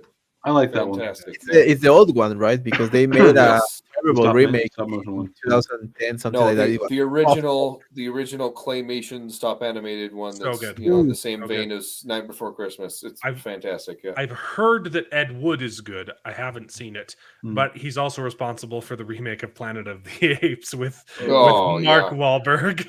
Yeah. Yeah. He also did that Dumbo movie. Yeah. Yeah, I still haven't seen that. I never did watch it, but I don't remember. Yeah, I'm never going to see it. I've heard Sleepy Hollow is okay. Did you do that one too? The It's one with Johnny Depp? That's entertaining. What do you think, David? Yeah, of course, the one with Johnny Depp. Yeah. Surprised he didn't end up doing the Pirates movies just because it had Johnny Depp in it. Right. It had to be Disney, you know. The only Tim things Burton I think did he's not done good. do Coraline. No, it's not Tim Burton. It's attributed to him because it's in his style, but it's not. Well, I think he was an executive producer. Works for and with Tim Burton frequently, but it's not him. And I'm sure he produced. I think he was a producer. He did pay for it, but he had nothing to do with the story or anything like that. I actually think that Nightmare Before Christmas actually falls under that same banner, though. I think that it was that was him. Influenced by his his aesthetic and things like that. But he didn't direct it. Yeah, he did. Did he? Yeah, he did. Oh no, he didn't. You're right. Yeah. Wow. Okay. Yeah, it's one of those ones that has so much of his like look and feel to it that he was definitely involved with it, though. Like I thought that it was the same thing with Coraline, where it's like he was kind of involved, but it was really just inspired by his aesthetic. Coraline was good. Yeah, Coraline's cool. What's JPG? What's that? James the Giant Peach. Oh, James the Giant Peach. Yeah. Okay. Yeah. James the Giant Peach and Nightmare Before Christmas and the original Batman movies are fantastic. Everything else is okay at best. So this is something that my wife and I did during the Thanksgiving break. We ended up watching the 1966 Batman movie with Adam West. Oh yeah, that was a trip to watch. No, I love how bad that movie is. It's so good. It's so ridiculous. It was bad on purpose, though. It was supposed to be corny and cheesy. It's hilarious. Also, Catwoman. Some games you just can't get rid of a bomb. Catwoman in that movie is smoking. And that's the thing. Yeah. The other thing with it is, and this is not like me trying to criticize it because it's ridiculous and goofy, but it's fun and ridiculous and goofy. He has sharp. Just the constant, the riddles that they're solving. What's pointed and yellow? Oh, a banana ballpoint pen, or he's like, oh, of course. Like and the way that they're like, oh, maybe it's all three of them because the C for cat. It's so bad. It's so hilariously ridiculous. I was like, what is going on? Yeah, the different bats that they had. Oh goodness. Yeah, it feels bad for Wednesday though because there were moments that really felt like old school. Oh yeah, that's what we were talking about. Oh yeah, that's where we started at. Exactly. I don't even remember. Tim Burton didn't do the. No, he was not involved with the Addams Family movies. Okay. Oof. Okay. Yeah, but he directed like 3 episodes, and they say that he directed the whole show. And I was baited into watching the whole show because I was wondering, what is Tim Burton up to? I don't really like his work. I only like his animations, his style probably. But yeah, it was a disappointing show, and I hope it does not get a second season. I hope to God, but probably it's going to. I just know that everyone was trying to ship like a gay romance between her and her roommate. And everyone on Twitter is just like, and the sane people on Twitter are just saying like, why can't you just have friendship? Like, but they are really friends, and that's actually one of the only good parts of the show because I was relieved when they didn't cheat them at all. It was just a delusional take. The take that was probably more accurate. I don't know if you saw it. That they said that it was racist because they casted 2 bullies as well, 2 black people as bullies, and it really felt a little bit weird. If you watch the show, it feels a little bit weird. They chipped them together as well. That's weird. They chipped the only 2 black people in the whole town together, like Cartman did in some episode of South Park. But yeah, it was really it was kind of weird, kind of weird. Yeah. So Tim Burton wrote The Nightmare Before Christmas, but yeah, Henry Selick directed it. You were right about that. But he was much more involved in The Nightmare Before Christmas than Coraline. Henry Selick, the director, went on to do Coraline. Oh, okay. But Tim Burton was just the producer. He didn't write the story or anything. I think Henry Selick wrote Coraline. Let me see. Yeah, probably. Well, they are both great. Well, it was based on the novel by Neil Gaiman. So. Oh, okay. Yeah. Oh, Neil Gaiman, the same guy that did Sandman. Yeah, probably. I think so. Yeah. Yes. American Yeah. Gods. Oof. Sucks for the guy. I hope he gets more. Oh, Henry Selick though is also responsible for Monkey Bone. Oh no! Oh my gosh, that movie was embarrassing to watch with parents. Do you remember that? Love it though. we rented Monkey Bone because it's got Brendan Fraser in it, and Oh, we no. watched it for a family movie night. No. And oh my gosh, that was the most embarrassing moments of my childhood. Watching that with my parents, I was like, oh gosh. Is it because of what you expect from a title called Monkey Bone? Is that why it was awkward? Or well, yeah. There's one scene he's swinging on the 4-poster bed for some foreplay, something or other. I don't know. I don't remember much from that he's movie. freaking Brendan Fraser, so of course he's going to act like an animal at some point. It's very, very weird.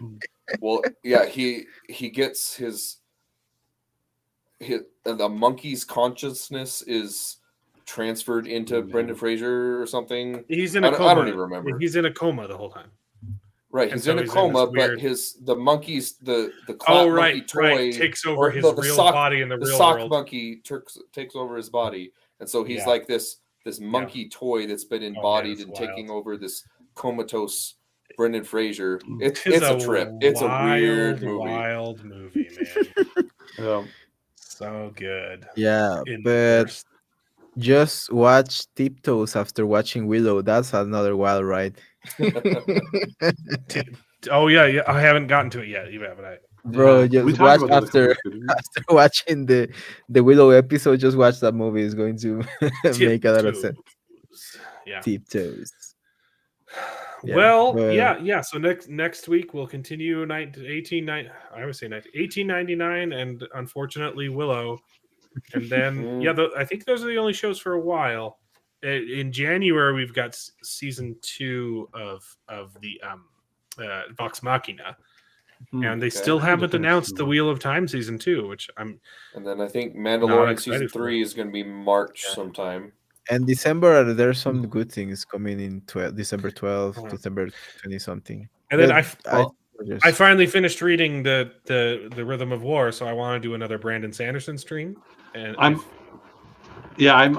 almost. I was an idiot with my library hold on Shadows of Self, so I'm not able to get through that yet, and then I'll be able to get my Lost Metal and read through that. It'll be a little bit before I haven't read the Lost Metal yet, but I'm hoping in maybe 3 weeks from now we'll have a time where we have some new stuff to talk about from his State of the Sanderson. Yeah, I want to do it after his State of the Sanderson, where we can talk about that and the Rhythm of War, and the first secret novel.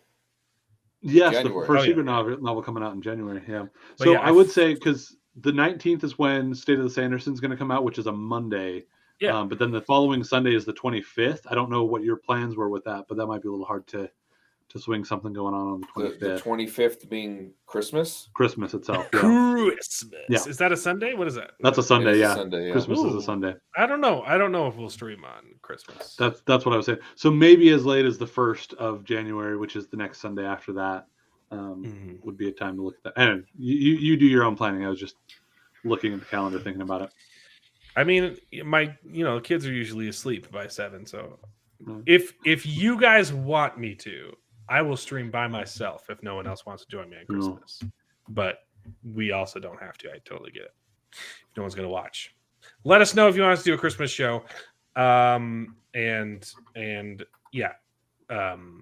also upgraded this service on Black Friday that cost me like nothing, so I can have like 13 guests now or something like that. Very nice. We haven't had that many people on the show yet. I have been working with a couple other YouTubers who I want to get on the show in the future, and that might happen. We'll see. Cool beans. It's cool. Let us know if you want to come on the show. I guess. I don't know. We should get Jacob on here. Ironside. Jacob. He's got his own. Mark.